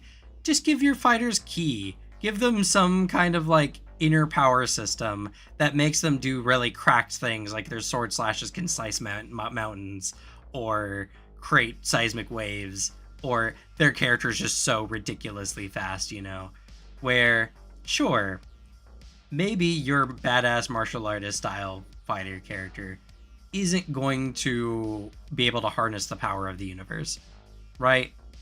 But unless that nerd is ready for it, they're getting punched in the face. Yeah.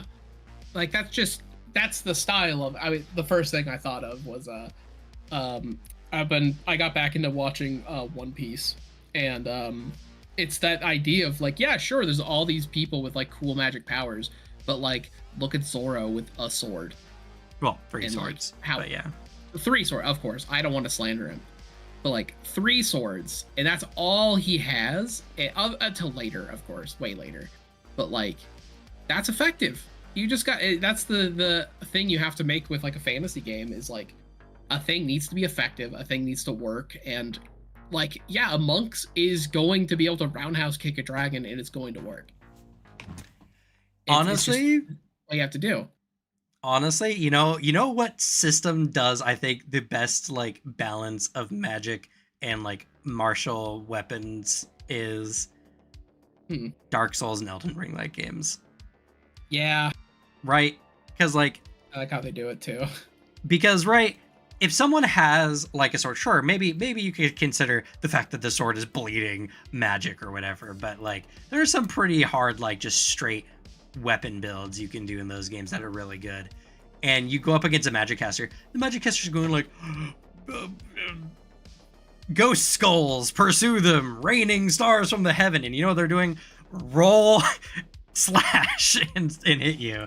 And like magic casting, you have to be just a better player in general if you want to compete. That's the thing. And like I think that's fine. And you know what, in those games, yeah, sure, your character can do some pretty crazy things, right? Cause raining stars from the heavens, shoot flames from your hand or whatever. But that just doesn't seem like in the grand scheme that much more crazy than just being really good with a sword, in all honesty. It's also like it's just sick. Like it's just sick as hell when you have a character that's like all this magic stuff's going on. No, I'm just very good with a sword. There's a show that apparently is out now. I have no clue how good it is. I've heard it's kind of funny. It's there's some new fucking fantasy anime about a guy who's just really well trained with a sword, and like all of his moves are like actual swordsmanship in our world from like old medieval manuals. I was watching some sword guy who's like trained in Hema, I think is what it is. Where he watched it and he's like, oh, that's like actual form. And apparently the running joke is like everyone else around him is an anime character who like does the crazy bullshit, then he just swings his sword very well and does proper footwork, and then he wins because they're like, how did you react to my attack? Well, you telegraphed it completely. Is that the one with the old guy who's like a sword trainer? He's like a farmer that became a swordsman. No. There's so many like this that like I can't even name which anime it might be. He is an older guy, and it has a long ass name.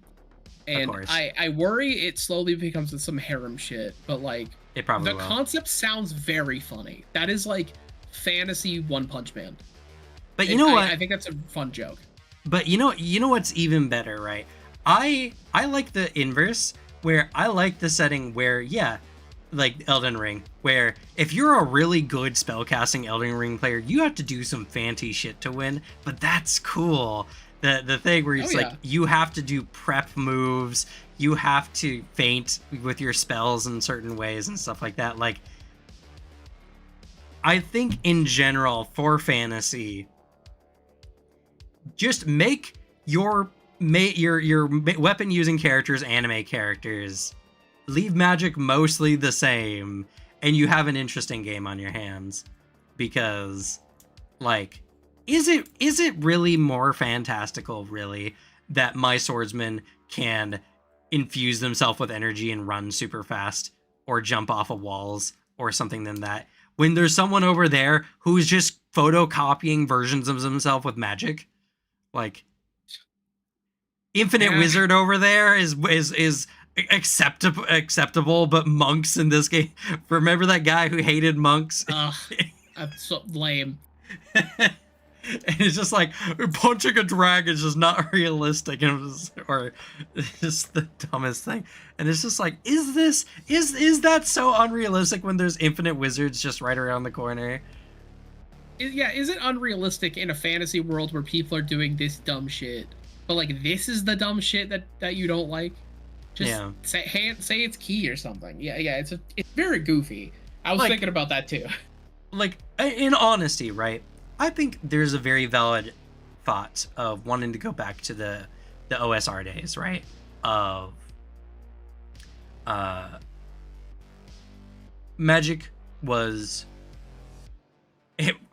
terrible until it's broken, and every fight is just a fight to the death. You're fighting a goblin as a fighter. It's a fight to the death. It doesn't matter. It's your steel versus their steel, and you're only going to get through because you're a better fighter. Like, that gritty realism, that kind of like dark fantasy style stuff, kind of how original D&D was designed, I think that can be very attractive, and I think that can be very interesting. Oh yeah. A very gritty fantasy setting where, like in Lord of the Rings, right? Yeah, sure, Legolas is broken because he's an elf or whatever. He's not doing anything that crazy in comparison. Except when he shield surfed. That was pretty, or when he took down the elephant by himself. Like, that's pretty cool.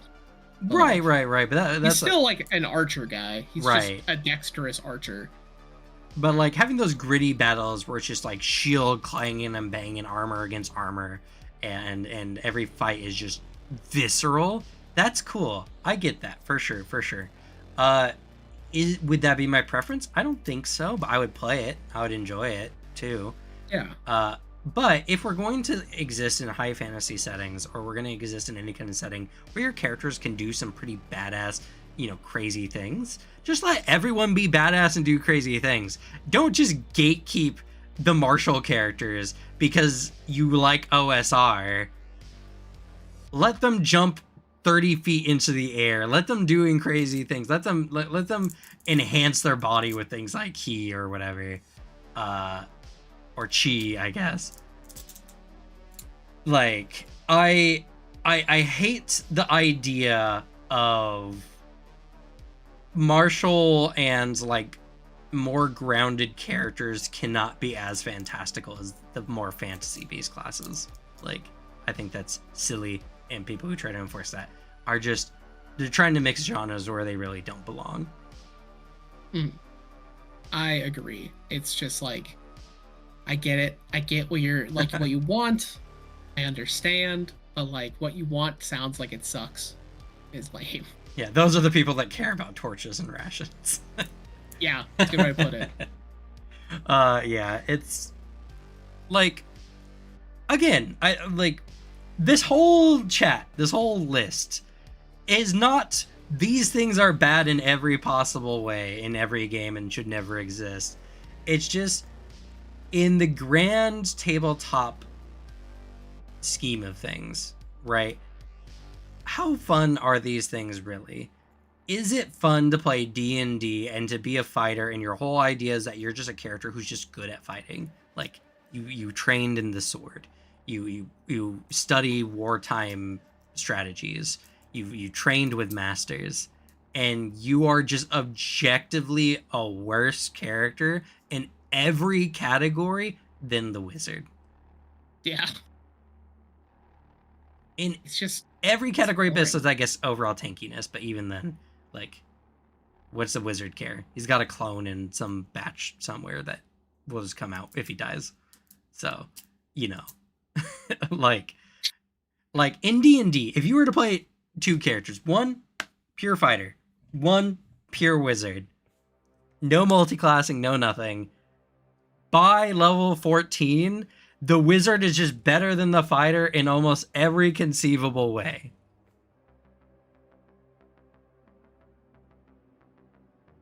What can the fighter do that the wizard can't? Like, I guess like hold something heavy. Like that's like right. The most honest answer I can think of. Way before level 14 even. I don't know. I'm just throwing out numbers. I know magic gets broken by level 14 in those games. But it's just like exploration. Wizard can fucking fly, which just bypasses most exploration things anyway. Wizard is smart.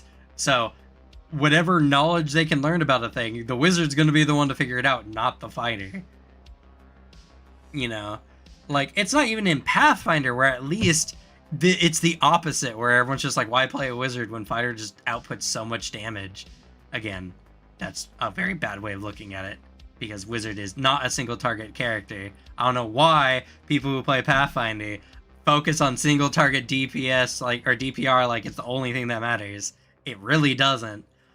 For real. And also wizard does a lot of damage. Just play it good. Like, I don't know. It's wizard was like the most damage I think I've dealt in Pathfinder, just because it's so easy to combo your stuff and make it work well when you're not because I see a lot of the people who are like, fireball's the best thing ever. just use this spell. Why would you use the others? Well, I can do these combos with the other thing to make them like really stupid good. Yeah. Chain Lightning, I'll be super honest, is a really, really good spell. That's, I think, one of the strongest spells I had in that game. Yeah. Because like I had the combo that if I hit you, you're now weak to it, and I hit everybody. Like that shit, it just works. But in D&D, if the fighter could just get so good at being physical, it could harness their internal energies so that the fighter could run up walls or jump 30 feet into the air. Yeah, sure, the wizard could fly, which is objectively better in a lot of scenarios, but like mechanically and in reality, functionally, the fighter would be able to do the same thing, at least almost as equivalently as the wizard could. Anima Beyond Fantasy. I think Anima Beyond Fantasy does it mostly better. I do like how it does it. I think there's some spells that are a little broken. Also some key stuff that's just kind of a little broken. But like, if that game was just made better in general, yeah, I think that'd be good. Yeah, like that's the thing. I adore how Anima does that. Of like, you make these characters. It's not about classes. It's which systems are you going to like interact with. Yeah. And it is such a fun time I had of like looking at a system and being like, what the fuck is this? What is happening, bro? I got key creation. I even, like, when I was earlier looking up like mechanics that suck, Anima key creation came up. And I was reading it and I'm like, you just don't understand it. That's all it is. And to be fair, it's super unintuitive. True. Like, it makes it hard to learn. But when you learn, it's so exploitable. And then you're like, I see the problem. I could have made worse things when I was doing my hardcore key character, who was already a problem. Like, yeah, what's funny too? You were a problem, and you were just using shit that was in the book. They gave it to me. I originally rolled up with a worse gunslinger statistically. Yeah. And then there was the pre-made gunslinger key stuff, and it was a problem. And then once I learned the system, I could have made it worse. Yeah. I chose not to because I'm not an asshole and I don't want to do that. But like, man, it's same with like summoning. I think summoning is such a dope system because there's like 3 or 4 different methods of summoning you can tap into. And I think the sheer amazing gameplay of here's your summon character sheet and you hand somebody a monster manual is the funniest thing ever. I adore that. I had so much shit open when I was playing Hiram. I had so many tabs because I just had to, and then I created my own summoning table based on what I statistically could do at my level. It's that fun, but it's also unintuitive. Yeah. Yeah. It's that's something that I hate. It's just the grognards who are just getting into D&D 5e because it's the game, and then being like, this isn't D&D. This isn't a D&D. What's all with all these superhero furry characters running around? Where's my gritty warrior, Where's my guy covered in grime running through, struggling to fight an orc, Like, I don't want to be able to slash several orcs through at once. I want to have a gritty battle with a singular orc. Why is that so much to ask for? And it's just like, you're playing the wrong game and you're asking for the game to be something it's not. Like, you want it tailored to what exactly you want, which, funnily enough, there's a game that I think dropped this year or last year that is like that style of like old gritty, like the pulp dark fantasy books.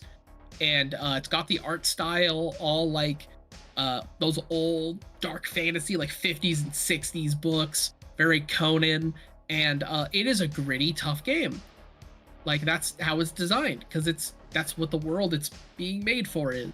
Maybe you should play that. OSR games are definitely not new. The OSR has been going on for quite a while. I actually wonder if that's an OSR game. I have to find that. It would probably genuinely look like a sick game. because OSR just means old school Renaissance. It's just any games designed Yeah. with that old school mentality is considered an OSR game. So that game would probably most definitely be an OSR game. And it's like, again, I can totally see where you're coming from. I get that. But you know what? I like anime. I like characters who can do crazy things. I want to have high impact fights. I want to have supernatural fantasy fights that you can only have in this kind of setting. That's why we're here. And if I want to play something OSR, I'll play something OSR. But, you know, not everything that's not OSR needs to be designed to OSR coded, you know. So heck, we're gonna be playing the Cosmere RPG here soon.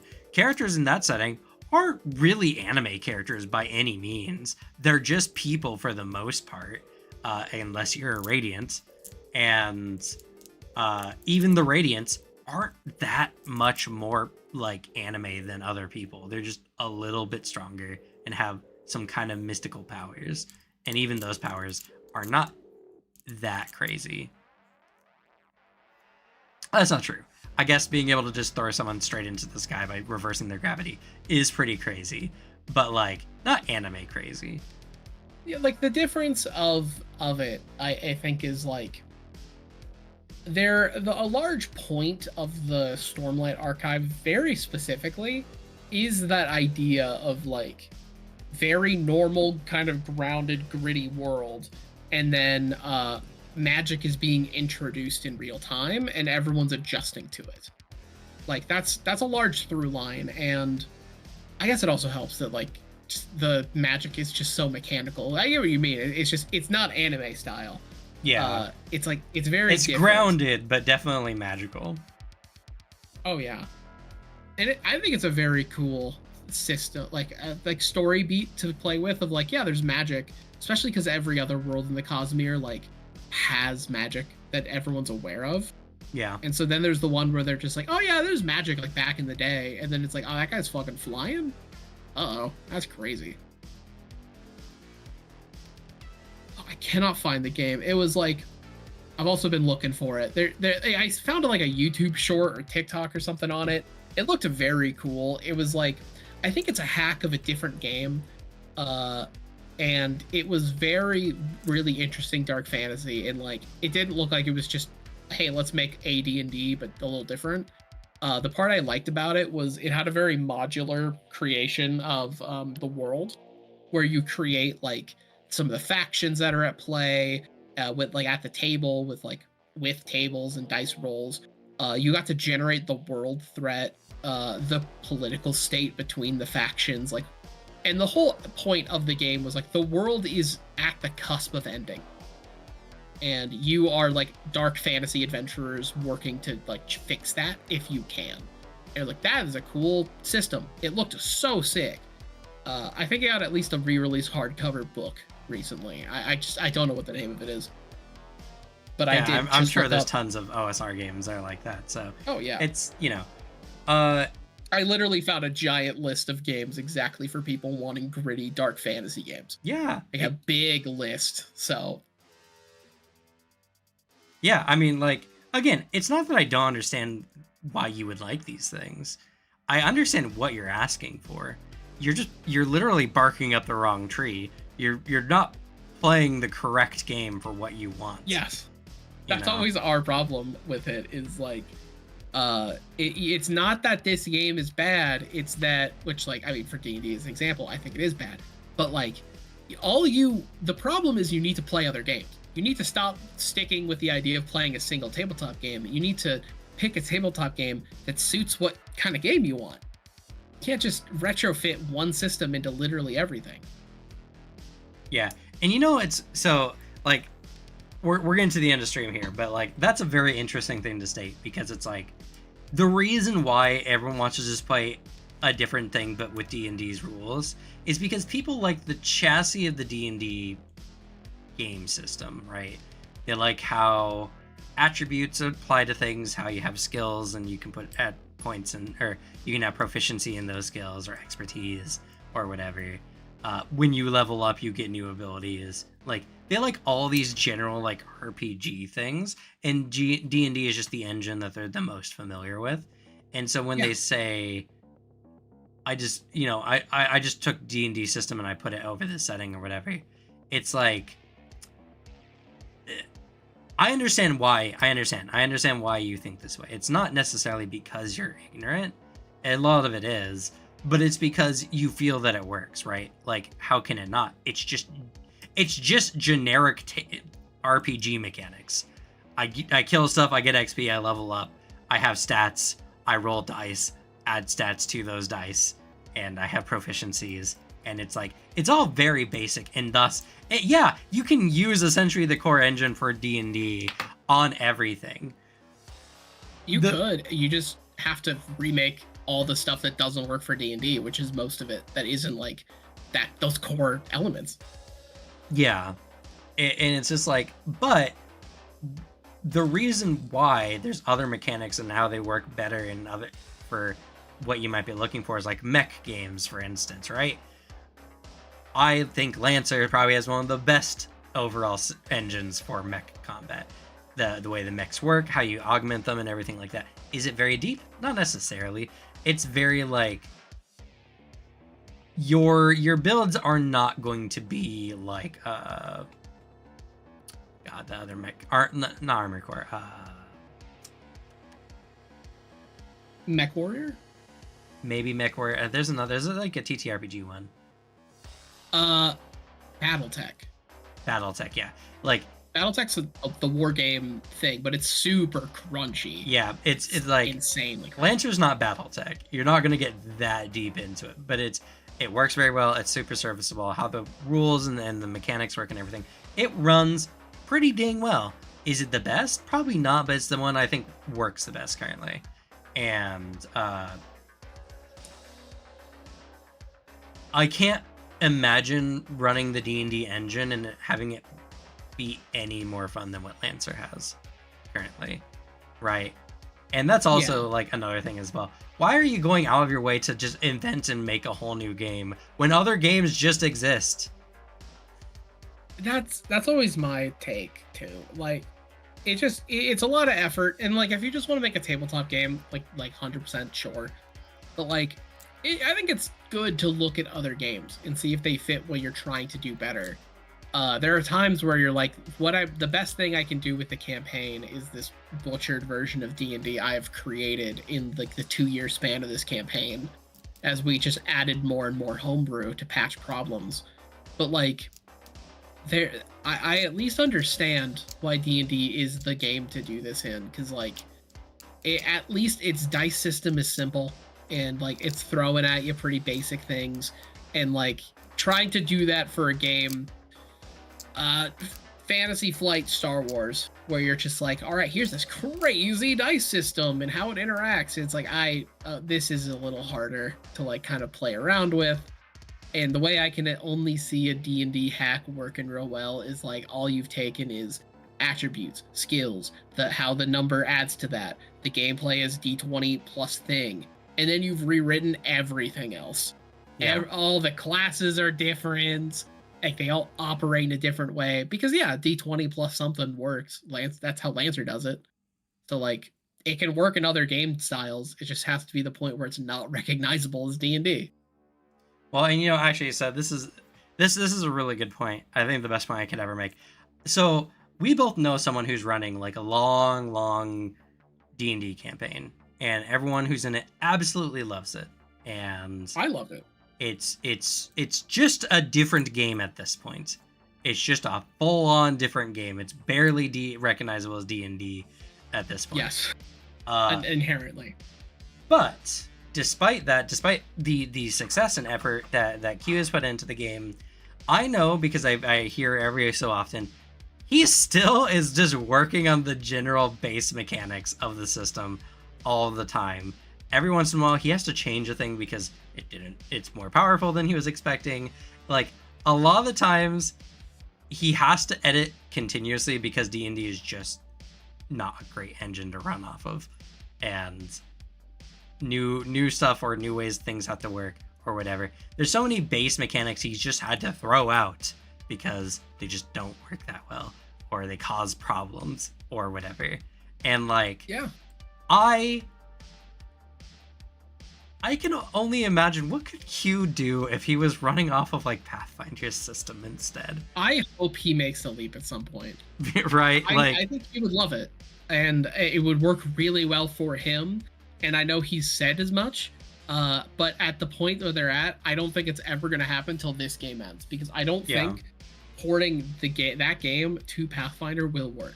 It'll have to be something from the ground up, because I like all the stuff he's done. I think he's made my favorite version of 5th edition, and I've told him that like repeatedly. I've helped him design elements of it by just telling him about other RPGs. Right. Funnily enough. But again, good man does great work. Play other games. Use other systems. Do something else. Let go of D&D. It's time to let it go. I like his system of growing like really powerful. Like, unlike with reaching level 20 in D&D like normal, he's made a system that truly makes it feel like you are ascending to a level of godhood. It feels very good. I would love to see him work with that once he gets proficiency in like Pathfinder. I think he would do really well. And it has mythic levels for him to play with, so he has a baseline. But I say all that because the actual friction points I had with his game, like mechanically, nothing about him as a GM, was base D&D mechanics that were still in there.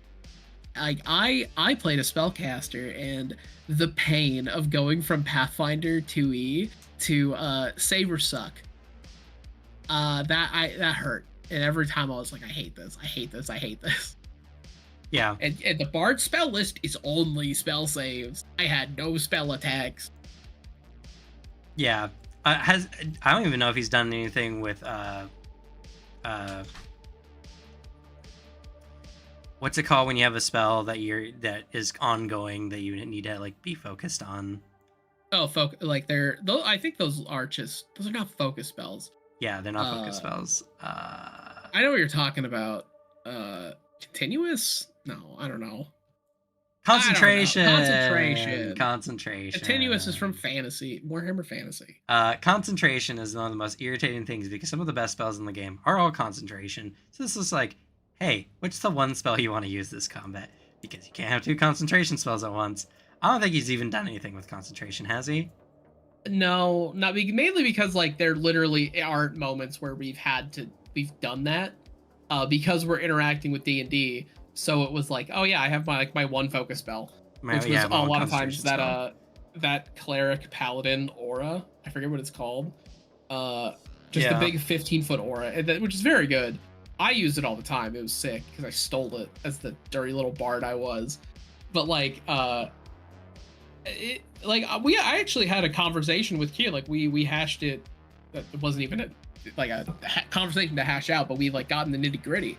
So I was asking him like, have you ever thought about implementing this? Because I think it just feels better. And then we had that discussion where he was like, there is no way I could add it to a system like D&D where it would operate smoothly or like work. It would only operate in basically like I would have to write this thing for every single spell. Like in some spells would just be worse than not. Like we full broke it down and it was like, yeah, no, D&D just doesn't let you implement a really good system like that because it's just not how D&D was designed. You'd have to rip out its entire magic system. Yep. So, that's the thing, right? A great GM, like multi-year long campaign, everyone who's been in the game absolutely loves it. I get envious just listening to all the fun stuff that happens in those games, and I'm someone who really just like loves running games and all that kind of stuff. And I'm just like, man, that sounds like a cool ass game. But man, talk about someone who needs to just let D&D die and go just do something else. Like, I get it, he has his campaign, it's a big story or whatever, but to be fair, I know he could have ended that story at several points up until this point. He could have 100%. finished an arc. He could have let the character sunset and moved on to other things. And he just won't because it's too fun. They enjoy the game too much, but it's just painful to listen to the constant banging of one's knee on a system over and over and over again. And I just, Yeah. I dream of the day that he just plays literally or runs literally something else.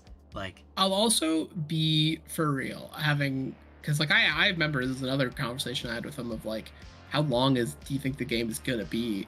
And like he has like arcs that he knows are like leading up to an end. The real reason that campaign is so long is because it is, I think, the most fun example of a simulation as sandbox. right. Where like we have an arc, we have to get to this area to continue a story, and no, because of the people in it and all of us in there, and it's so role play heavy that no, we're role playing the week it takes to get there. Now it's turned into 3 sessions to get there instead of a hand wave. Like that's honestly what it is. The arc where we just walked through the desert. Oh man, that was a long ass time, a really long ass time. We could have sped it up, but we kept consciously knowing that it could have been sped up, and then we didn't. The game has been going on since 2018, 2019. I only say that because I was invited to the game in 2019, and I said no at first because I was busy, and I joined in 2020 because COVID and quarantine, and I joined explicitly with the case of like, I'll play for like a month and then my work's gonna open back up, and then I was let go from my work because of quarantine. So like, then I played in it until last year. So I was in it for like 4 years. Was it last year or was it the year before? It was last year. It was summer last year. I guess it's been longer than that, but yeah. Anyway, so like again, like no shade on him. I think he's done great things, and it's like he's made D&D his own. But despite that, despite 6+ years campaign, they still bang their knees, stub their toes on that system all the time. That should, like, if there's any indication of just how like slipshod the system is overall, it should be that someone who has mastered the system, who's done everything they can to make it as fun as possible, still continuously bangs their knee on it even to this day. And it's like, that's why I can honestly say D&D is just not a great game. Like, yeah. Your fun is not invalid because of that, but that doesn't make D&D a good game, you know, just because you had the most fun ever in D&D. It is quite honestly the peak of D&D 5th edition for me. I don't think I will ever reach it again unless I was in another very long-running game ran by him with 5th edition. Yeah. That's the peak I think you can get. Any higher than that, it's a different game. I'm just playing a different tabletop game. Yeah. So like, I think he's found the pearl in it, and there's only so much refining you can do. I wouldn't say he found the pearl. He's just made whatever garbage the system is and made it look really, really good. Made it worth something. I'm not saying valuable. It's a nice. I'm not saying it's a nice big pearl. Like the tiny pearl. But yeah, damn, is that a great pearl? Sure. He had a giant clam. It was huge. It was stuck together, and he pried it open, and there's a tiny little dirty pearl in the middle that he has to clean. And then it gets dirty again and like some imperfections, and he has to shave it off. That's what he has. What an analogy, but you know, yeah, it's.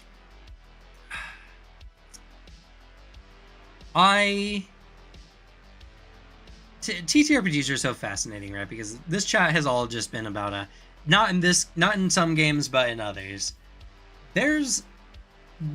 I'm interested in the interesting ways people can turn these mechanics. We've already talked about how to make rations or general resources interesting, ammo interesting.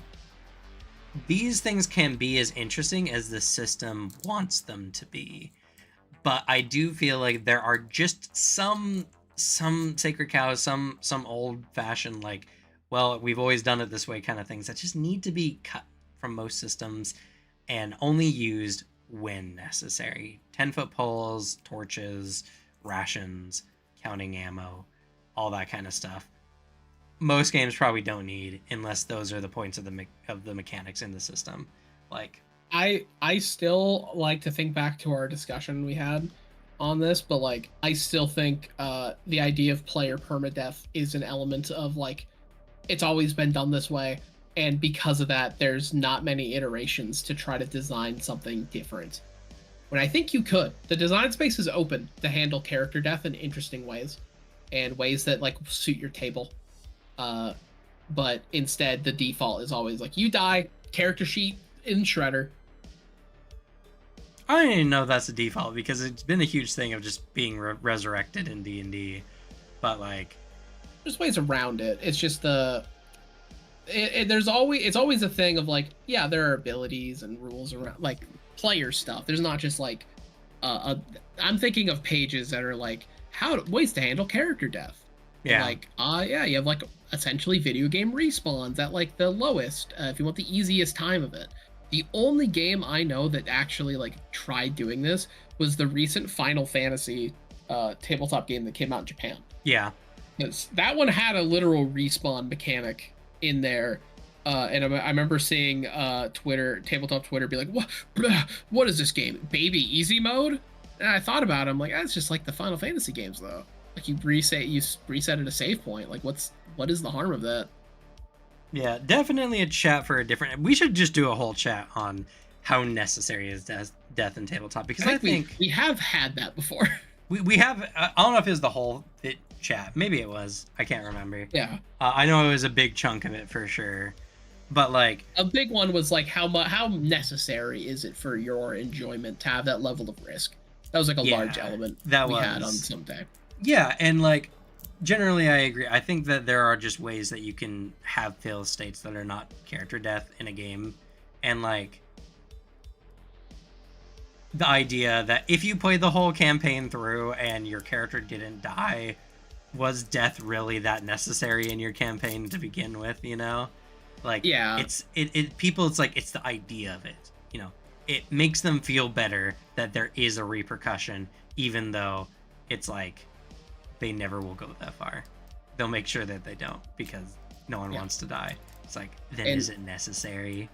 You know? I just hate the idea of like that people spread around of like if you're not playing with like specific character permadeath, you're playing on easy mode or like your game and playing it is somehow cheapened and worsened. And it's like, no, it dependent on the table. It's dependent on like who's engaging with it.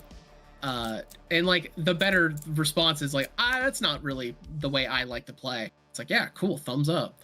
Like fair enough. I think there are so many fun response. Like that's actually the reason we should do this. I think there are cool ways you could include it in a tabletop game that feel fun and like give options.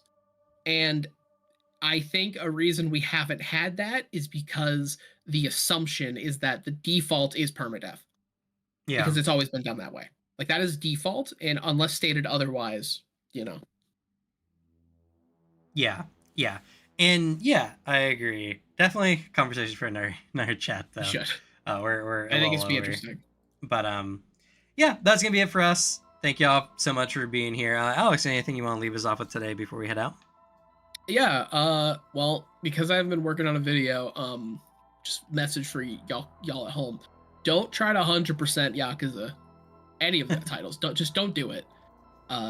It is an insanely frustrating experience. You want to talk about mechanics that ruin a game? I have to complete a bar, and to complete a bar, you have to drink every single drink. You're only allowed to order one drink at a time, and these bars have 12 to 15 drink items.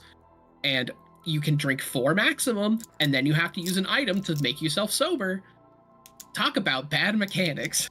But other than that, next week at some point, at least I'm planning on it, I'm going to make a video over at Glue Boy. I make lore videos. I'm making a successor chapter lore video on the funniest successor chapter, the Hammers of Dorn, who are just haters. They're the biggest haters in the galaxy. That's the only promo I'll give for that. Yeah. As for me, I'm waiting for my mic to come back, which might be a bit... Well, I'm not waiting for that. I'm waiting for my baby to become easier to manage, which just means she has to grow up a little bit more. She's getting there. She's holding her head up. She's getting ready to crawl here soon, though she's going to start really teething soon, so that's going to be fun. I've been on like baby break for like the whole day because my arms and shoulders are destroyed. They hurt actually really bad because she's 15 pounds and I hold her for like 90% of the day. So it will fuck you up if you do that consistently for weeks and weeks and weeks on end. She's only like 4.5 months, and I'm already this destroyed, and she's only gonna get heavier. But hopefully she'll start crawling soon, and put her in a playpen and let her kind of like explore and do things and all kinds of stuff. And then maybe I can work on my worst build in Pathfinder video. I'm excited to do that. And as well, stay tuned. Cosmere RPG is coming really soon. I believe it releases in the back half of July, if I'm not mistaken. I just got an email recently. I think it's in the back half of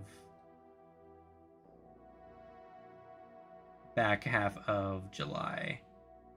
I'm pretty sure.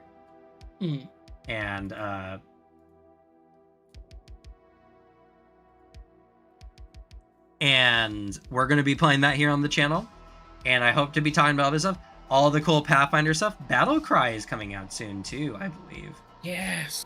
Battlecry comes out, I think, also in July, if I'm not mistaken. Paizo Rulebook, 2nd edition.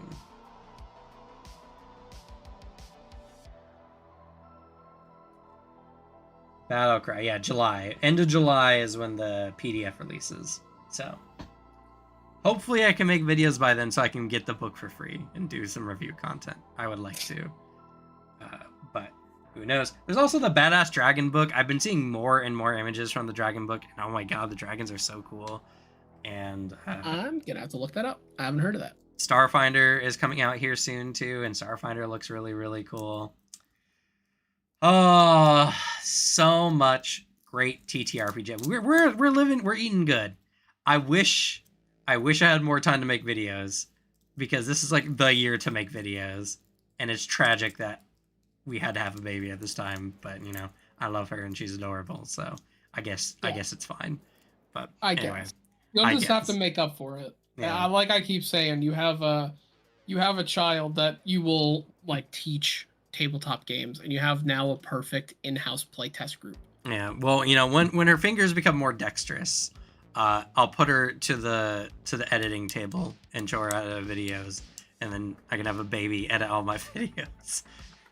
Put her to work. Yeah, just slowly influence your child to have like a weird fixation on editing. Yeah. And then she's like, oh, it just so happens, you know, I could pay you. I bet that's totally legal and all right.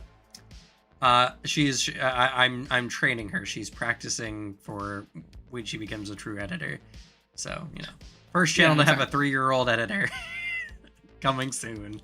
What a great video. Yeah. But that's gonna be it for us. Thank you all so much for watching. Have a good night. Night.